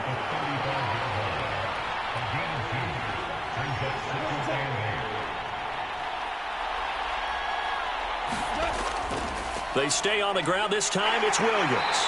And he'll be taken down at the 34. An 8-play drive to this point. So here's play number 9 on third and 7. Now Goff. He's got his target. That's complete. And he's brought to the ground with another first down at the Chargers' 15-yard line. He had 3 catches last week. That one his third on this drive alone. That's the third time on this drive that these two have connected with each other. They've got a real rapport going. And right now, it's paying off with big chunks of yardage, as shown by that last play.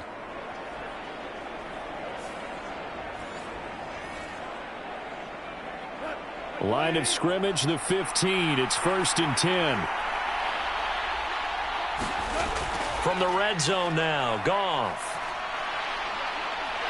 And they're going to get him. He's sacked back around the 28. Aiden Hutchinson.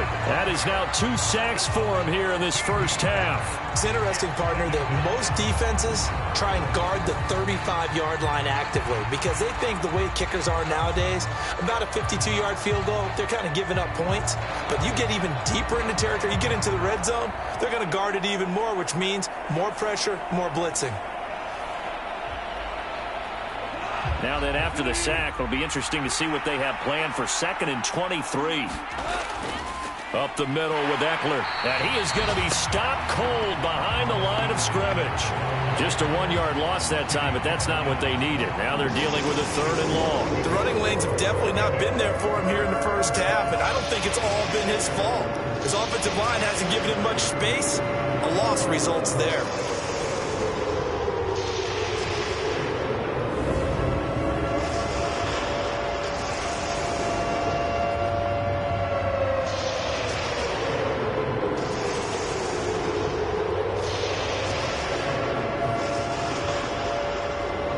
Broncos on 3rd down. They've been okay, 2 for 3 thus far. This will be 3rd and forever. Here's Goff. He's got a man. That's Marshall. 2 yards on the pickup there. And it'll be 4th down. That's certainly playing down in distance very well by the defense, isn't it? Take whatever you want underneath by all means.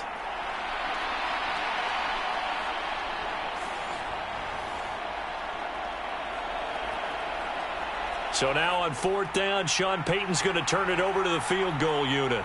From the right hash, this from 45 yards away. And his kick is absolutely perfect. And they take the lead here now at 10-7.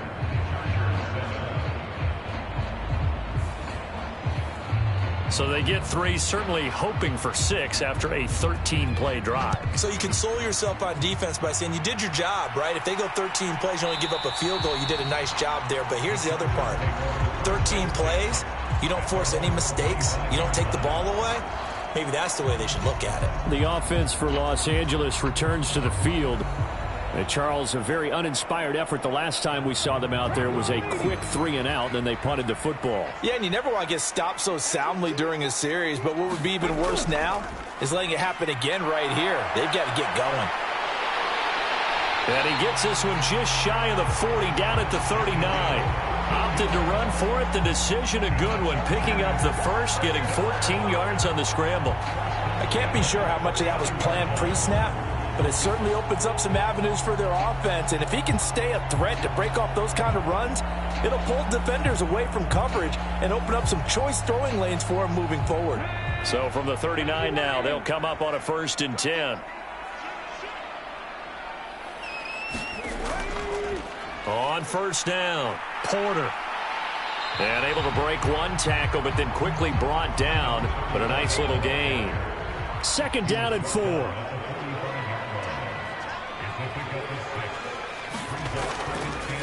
They'll keep it on the ground. It's Porter, and he'll be taken down just shy of midfield after a gain of about 4. Pretty good job defensively. Thought he was going to get it, but they knew where that marker was, and they stopped him just short of it. What it does is emphasize that strategic football and situational football is not just played on the offensive side, is it? Defense understanding, as you noted, where the 1st down marker was and making sure they didn't get there. Here comes 3rd and about a foot. Up the middle they go. Porter. And he's got the 1st down yardage as he takes it down to the 49. The Chargers at a perfect 5-0 here to begin the campaign. And they've certainly found their groove of late. Winners of 5 in a row. And this team is absolutely playing their best football right now. This is the best that we've seen them play in a long time, partner. Sky's the limit as far as they're concerned. Their confidence really soaring. So a 1st and 10 now in Denver territory at the 49-yard line. Now they'll switch it up here and look to throw. That's caught by his tight end, Gerald Everett. And he is tackled inside the 40, not quite to the 35.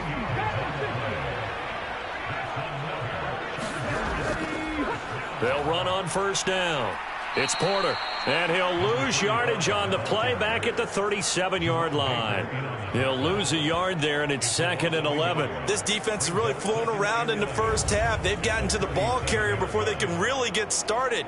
Offense got to have to come up with something else in order to try and get this running game going.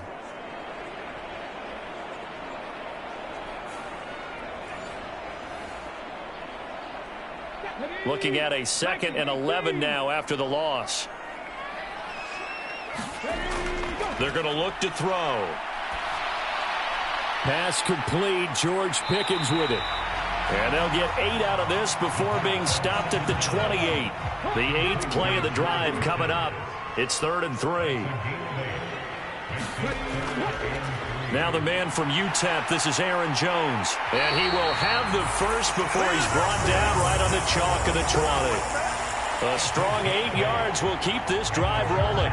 That's about what you would expect since they're so efficient on picking up 3rd downs in the top 5 in the NFL. It's all a mindset, and I guarantee you it started in the offseason. 3rd down's important to them. They find a way to pick them up at a very good clip.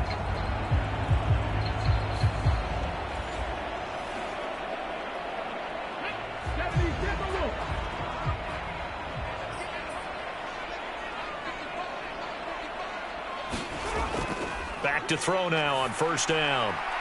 And that'll be caught by Tony. And able to get this down inside the 15, either the 13 or 14 before he's out of bounds. On 2nd down, it's Porter.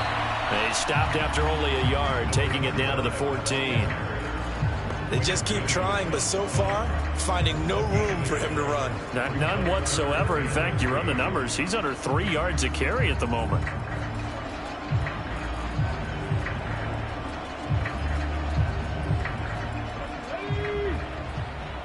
Two minutes remaining in the first half. 10-7, our score. They'll come up now, 3rd and 3. He'll look to throw. Now they set up the screen. That's complete. And he'll be out of bounds. They're able to convert on 3rd down, and that sets up a 1st and goal. A field goal helps, but a touchdown gets you the lead. That had to be the message transmitted in the huddle. And they delivered there as that throw is going to keep the drive alive. And even better than that, set them up with a 1st and goal.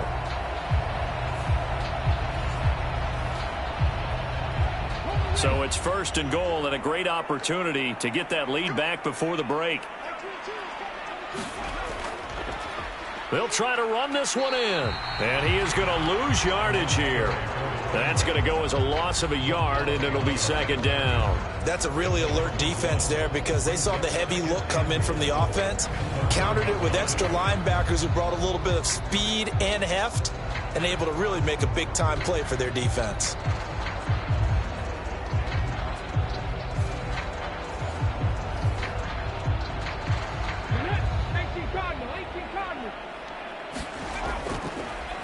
They'll try to run this one in. And he is unable to get in. They stop him at the line of scrimmage.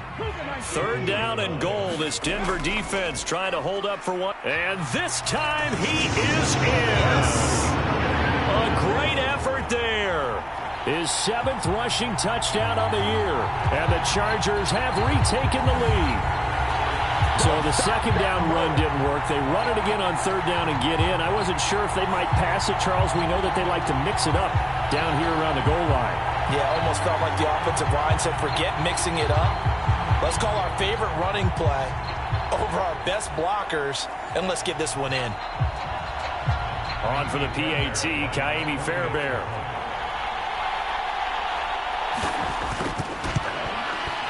And that makes it 14-10. That one was an extended drive, 14 plays all told. And it ends with a 1-yard touchdown run. After the touchdown, Cook now to kick this one away. On the return, it's Washington. And he'll take it a yard or so past the 20, call it the 21.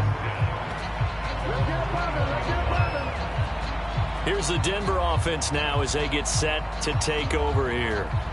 And looking at this situation, Charles, you got more than a minute. You've got all 3 timeouts. Probably no need to play this safe. So what you're saying is that we're doing a little bit of a mind meld here, aren't we? Because I'm thinking along the same lines as you. This amount of time, don't be compelled to play it too safe. This is a chance to get points on the board. Press it a little bit. Especially since a touchdown here gets you the lead. Here's Goff. And an incomplete pass. That'll stop the clock here with just under a minute to play in half number 1. So the incomplete pass on the last play, and that leads us to a 3rd and 3. To throw is Goff. And that's going to be incomplete. The coverage too good there. The contact popped the ball free, and it's 4th down. Well, they came up with points in their first 2 possessions, but it looks like they'll come up empty here on their 3rd drive. The defense finally starting to get locked into them a little bit. Might have to go a little bit deeper into their playbook on their next possession.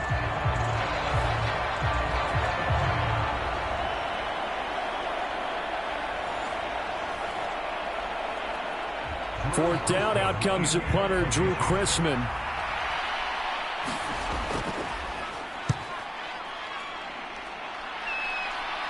Fair catch signaled for and taken just shy of the 30-yard line. So possession goes over here on the punt. The Chargers going to take over now late in this first half.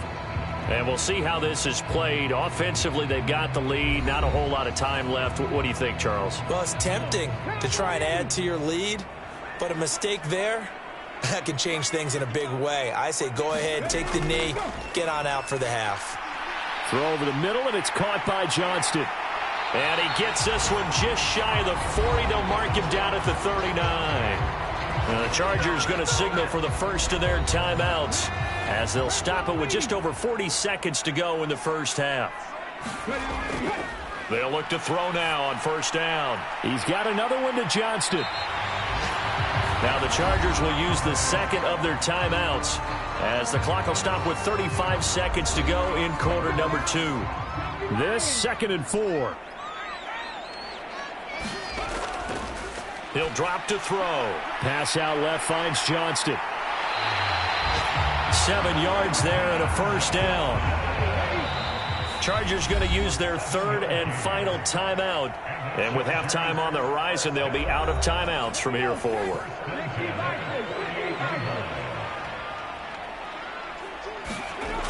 They'll stick with the passing game as he looks to throw. Oh, he's brought down. And remember here, no timeouts left. They got to get to the line quick. So we've reached halftime here in a 4-point game. As we'll send you eastward to Orlando. Standing by with that EA Sports halftime report now is Jonathan Coachman. Take it away, Coach. All right, Brandon, thanks. A few teams starting to rise to the top as it's time to take you around the NFL here in Week 6. We'll get started out west in Las Vegas. And it's the Chiefs who have the lead in the second quarter. Patrick Mahomes, 4 touchdown passes. From there, we'll take the trip east to Wisconsin to check on the Packers at home at Lambeau. And they were losers in that one to the visiting Minnesota Vikings. Josh Allen, 4 touchdown passes in the victory. Lastly, let's get you way up to Seattle. See what's happening with the Seahawks. As you can see, the score there in the second quarter.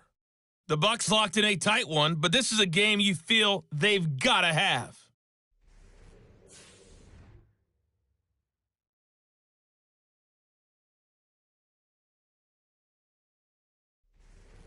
Okay, Coach, yeah, adjustments likely going to play a big role in this third quarter in what's been a tight contest so far. So the Chargers will start the second half with the lead and the football as we're underway in the third quarter. And they'll get him down right around the 25, actually the 26 officially, so a net gain of 1 there. So here are the Chargers to take over. Remember, they're riding that 5-game winning streak, and right now in the driver's seat in this ball game as well.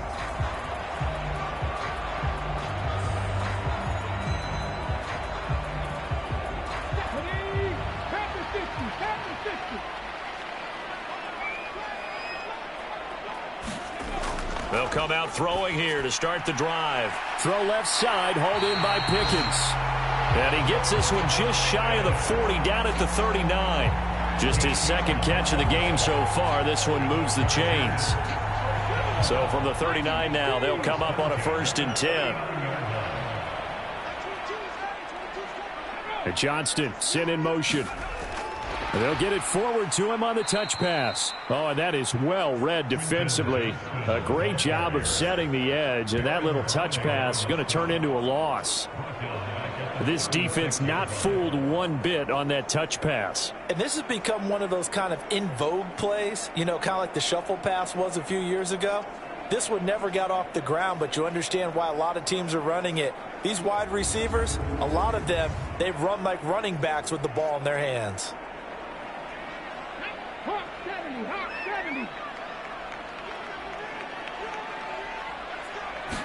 2nd and 13. He finds his man, complete. That's Porter. It'll go down as a gain of 6. And 3rd and 8 now.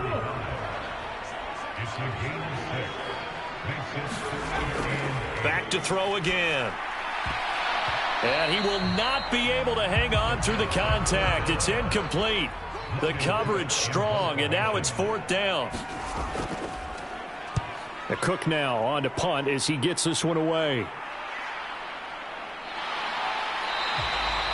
We'll call it a 42-yard punt, 3 on the return. So now a look at the Broncos as they head back out there for their first possession of the second half.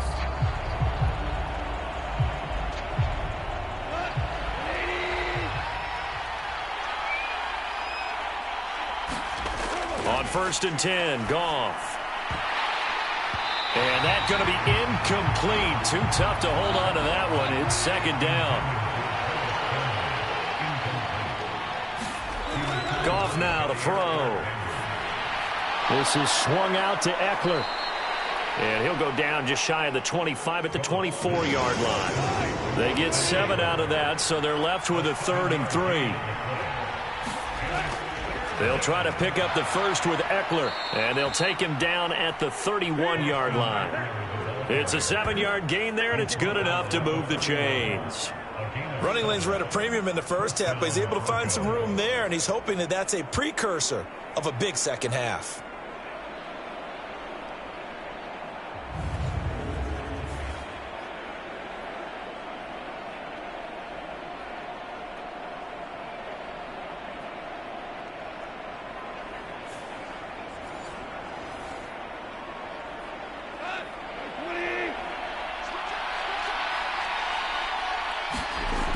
Now a 1st down throw. Goff. And this will be incomplete.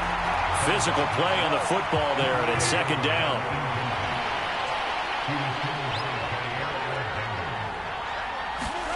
Now Goff. And this one incomplete. Too much contact to hold on to that one, and it's 3rd down.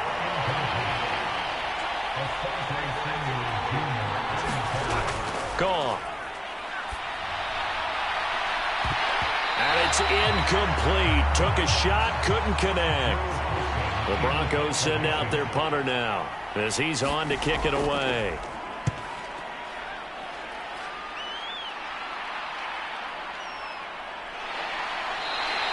It'll be a net of 40 yards following a punt of 44. And now out on the field, here comes Los Angeles. Obviously not the intended goal last drive. They had to punt the football, but still, they've got the lead here, and now a chance to add on to that lead if they can get points on this drive. 1st and 10 upcoming. They'll start on the ground here on 1st down, and he'll take this ahead for about 4. 2nd down coming up.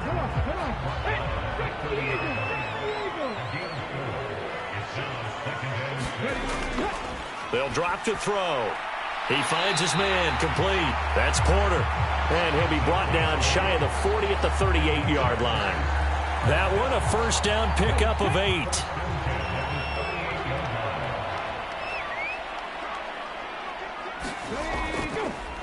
Now a handoff up the middle. Porter. And he'll fight forward on the straight-ahead running for just a couple of yards. Second down. They'll keep it on the ground. It's Porter. And he'll pick up about 3 there, up to the 43. A nickel set defensively for the Broncos here on third down. Now back to throw. And he's going to lose a yard or two, taken down behind the line. The former third overall pick, Quinnen Williams, there to bring him down. Like how they've started the third quarter here. They force a punt on the first drive, and after this sack, it looks like they'll be forcing another one as well. Absolutely. Maybe got their second win coming out of the locker room.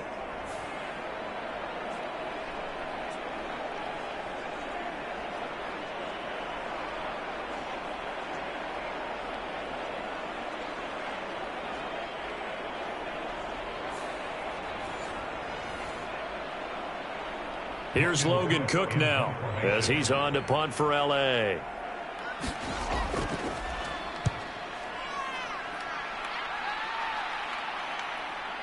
This is taken at about the 14. Nice punt, but good work on the return to get back 11 yards. Now the Broncos offense, they get set to head back onto the field.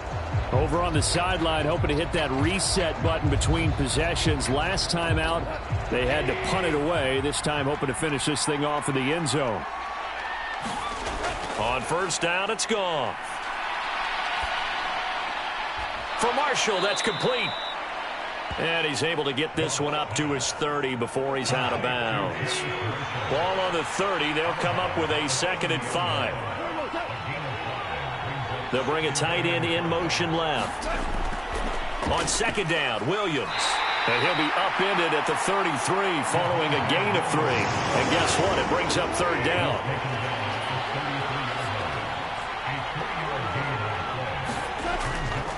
Now a shotgun snap as they'll look to throw. And he will have a Broncos first down as they get 5 there on 3rd and 2. Got to say, I was a little surprised to see him, Charles, come out in the shotgun on 3rd and less than a yard. Yeah, but the way the NFL is nowadays, we hardly ever see anyone really run for it on short yardage. So they're going to throw the football more times than not. That was a nice, easy rhythm throw right there, and they pick up the first down. So here's a 1st and 10 at the 38. A shotgun snap for Goff. He'll get this out wide to Eckler. Only able to gain a couple there. And that'll bring up 2nd down.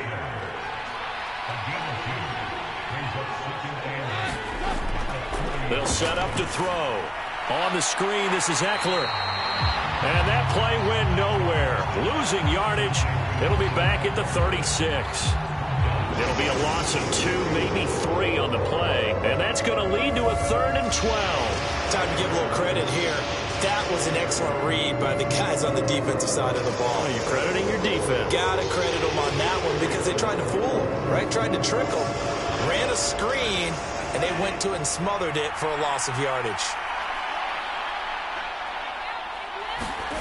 Throwing on 3rd. Goff. That's caught. It's Marvin Mims.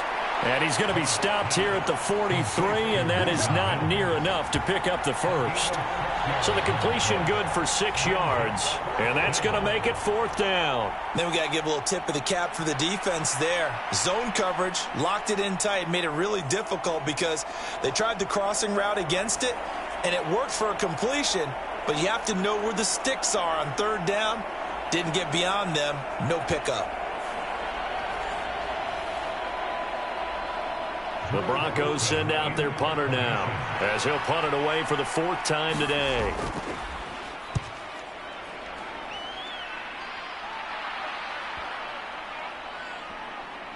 And a nice job here to down this one right on the 5-yard line. That is how you flip field position. That's an absolute bomb of a punt. Downs it inside the 5-yard line. Absolutely ideal. From that position, you're hoping to get it down inside the 15, inside the 5. Superb. The Chargers offense now, they get set to head back on the field.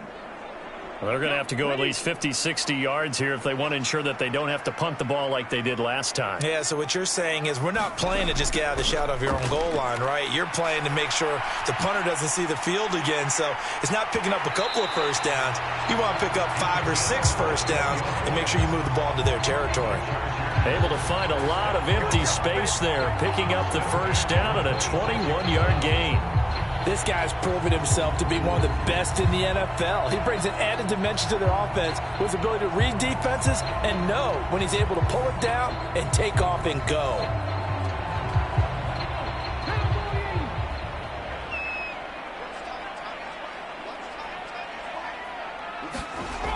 On first down, he'll drop to throw. This is Fant on the short completion. Call it a gain of 6 on the play, and it'll be second down.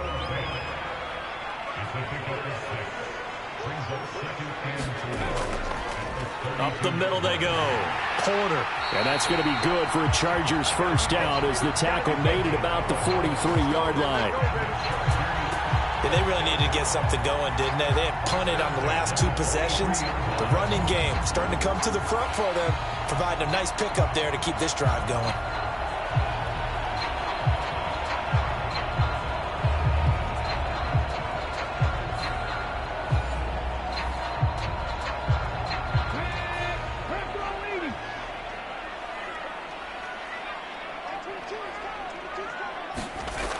They'll look to throw here on first down. That's complete to Tony. And taking it across midfield and inside the 45. Under a minute to go in this third quarter as they come up first and 10. Now a handoff up the middle. It's Porter. And down to the 36-yard line here. Second down and 3.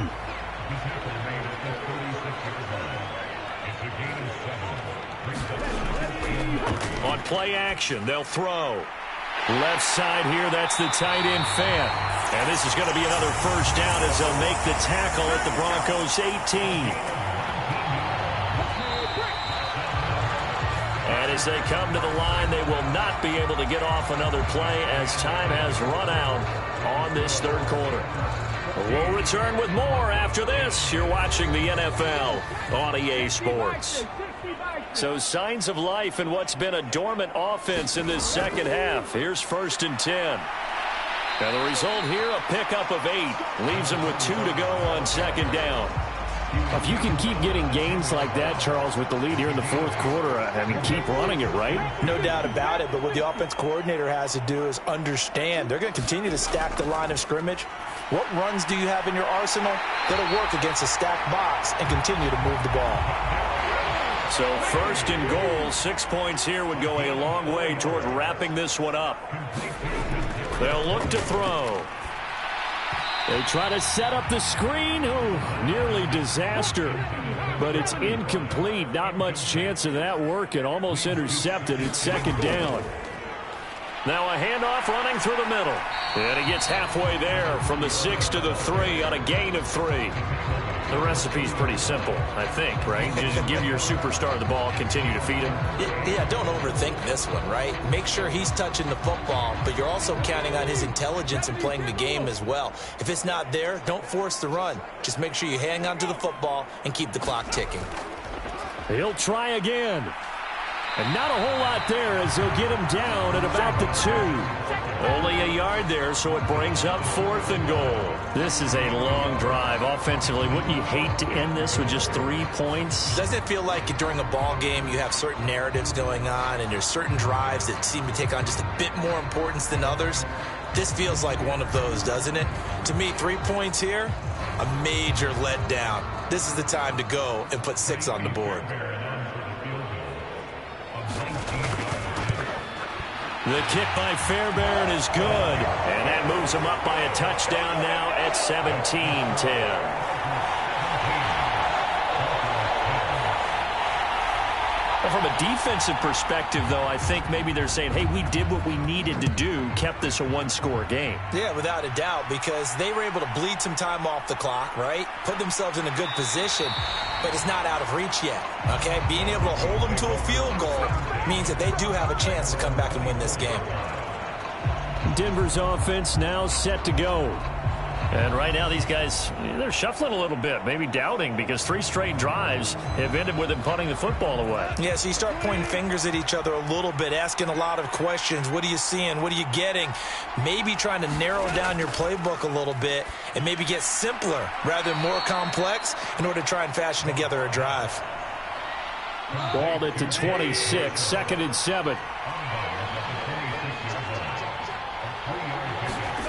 Back to throw, Goff. And this throw a bit late as he couldn't reach back for it. The Broncos on 3rd down, not quite 50%, 4 for 9. This is 3rd and 7.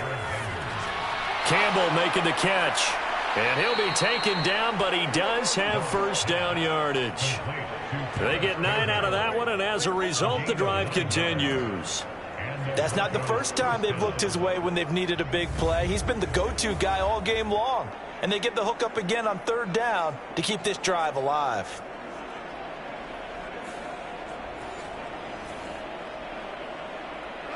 Ball up to the 35 now as they come up on 1st and 10. This is a counter play. Eckler. 5 yards on the carry. Good pickup on 1st down. Ball on the 40 now. Here's a 2nd and 5.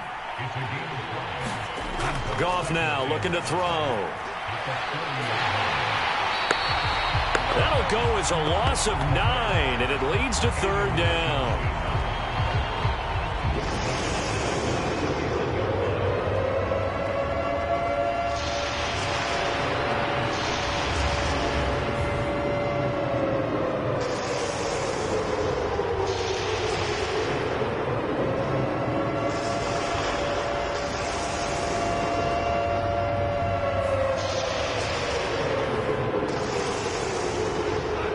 Crafty play call here. 14 yards is what they need to try to convert this thing. Now on 3rd and long, they'll look to throw. He dumps it to Eckler underneath. And a nice job there defensively. They get him to the ground short of the 1st, right around the 42. They'll get 11, but it'll still lead to a 4th down. Brandon, it certainly looked like they had that play defended well, but it still almost worked. Got it to the running back. He wound up getting really good yardage out of it.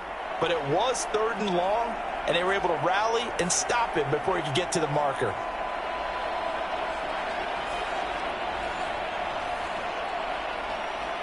The Broncos send out their punter now as he's on for the 5th time here today.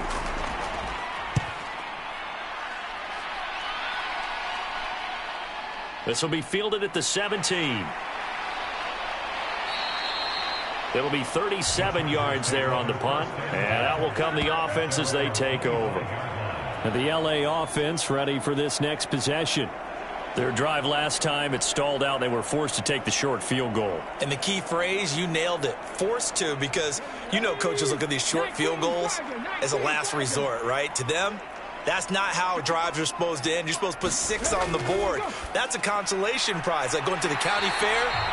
You don't get the big stuffed animal on that one, do you? No, you don't go top shelf. That's bottom shelf material. On 1st down, Porter. And just no chance of turning the corner. He can only get back to the line of scrimmage. 2nd and 10 coming up. They'll keep it on the ground. It's Porter. And he'll take this one for about 4 up to the 40. 3rd down and 6. They'll look to throw here.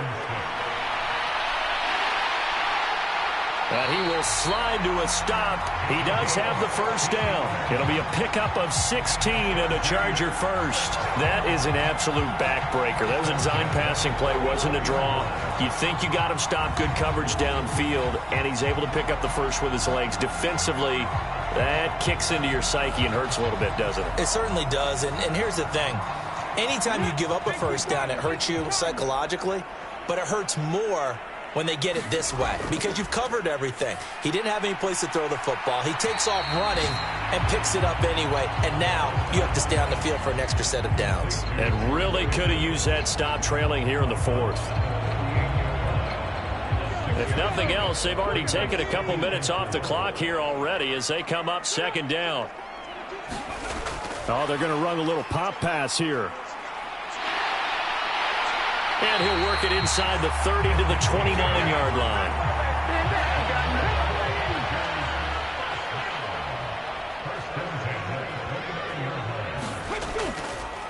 They'll run on first down. Corner. And he'll fight forward on the straight-ahead running for just a couple of yards. Second down.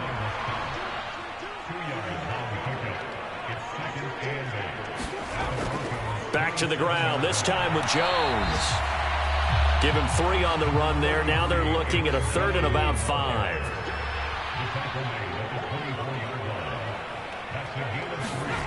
He'll look to throw. Oh, no, he lost the football. It's picked up by the Broncos. And a big turnover there as his guys will get the football back. Well, partner, here's where team football gets tested a little bit, because I know the defensive guys were over there chilling on the sidelines, and all of a sudden, they heard the sudden change call because that fumble puts them right back on the field, and they've got to go out and finish the game now themselves. Absolutely. Nursing that slim lead here in the 4th, a costly turnover.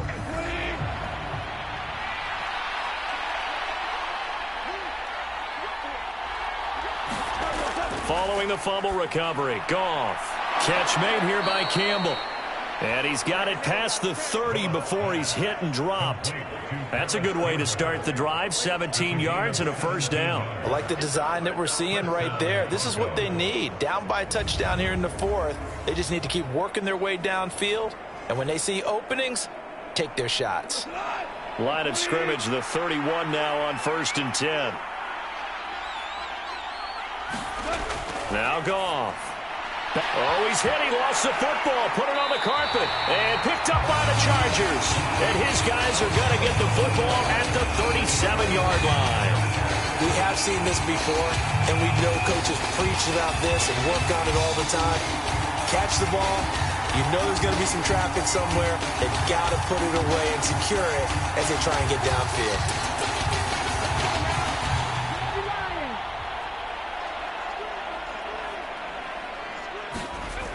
They'll try and start this drive in the air. This is Fant on the short completion.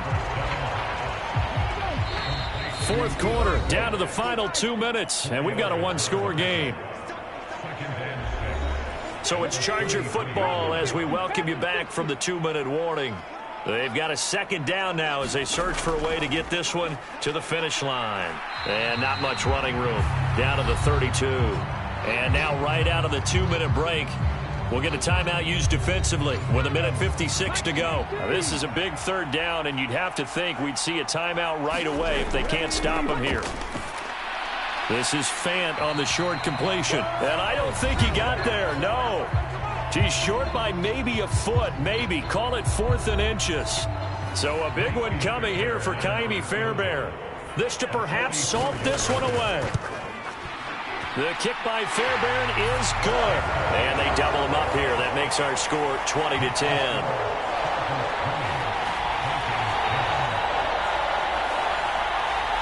So that one, CD, going to make the road back a lot more difficult. Oh, there's no doubt about that. You know they were praying on the other sideline for a miss because now, as you pointed out, a very difficult road. Down 2 scores. You don't just need a touchdown.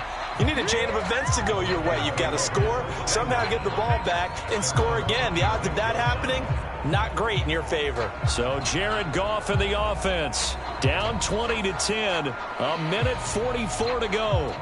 It's been a struggle to score all day, and now they need to do it twice here late to have a chance.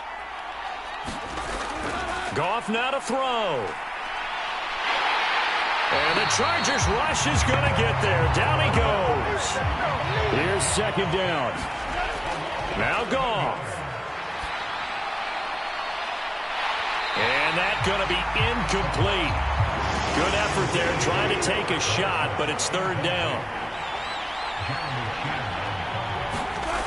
Goff. And this is intercepted, and that should do it. Jeremy Chin picks it off. And he returns it into enemy territory down to the 45-yard line. Well, there's a time and a place for everything. Down 2 scores late in the 4th. I get it. Now is the time to throw it downfield, but that one might just write an end to this ball game. Yeah, I hear all the time how critical I am of play calls. Not in this situation. No other choice, really. Look at the clock. Look at the scoreboard. Had to press it and take a chance.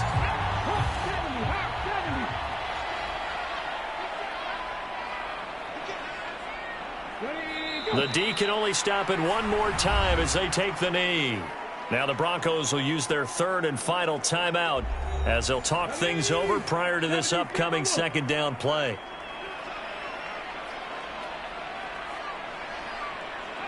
And they take a knee.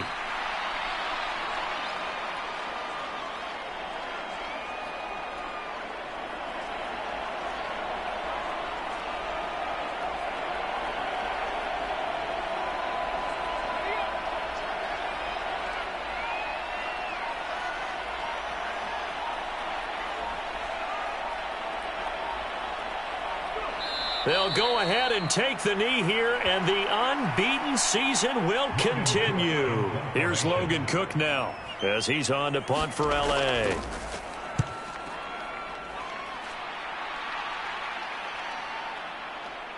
And a nice special teams job here. This is going to be down inside the 10 at the 7-yard line. So this one's over. It's in the win column for the L.A. Chargers. And it was their defense that really made the statement after the break. They pitched the second-half shutout. Yeah, think about the team that just got vanquished. They did score in the 2nd quarter. Do you think they thought at all that that would be their last points of the game? No, but what a second half. The adjustment, whatever they did in the locker room, it certainly worked. It certainly did, and you're exactly right. Whether it was an adjustment, whether it was just more focus on what they planned to do going in, whether they just played better, whatever it was, it all came together in the second half, and no points were allowed. That's a great way to close them out. So for the Chargers, they remain as hot as anyone, 6-0 now through the first month and a half. So that'll just about do it for Charles Davis. I'm Brandon Gaudin. You've been watching the NFL on EA Sports. For more, log on to easports.com. From Southern California, so long, everybody.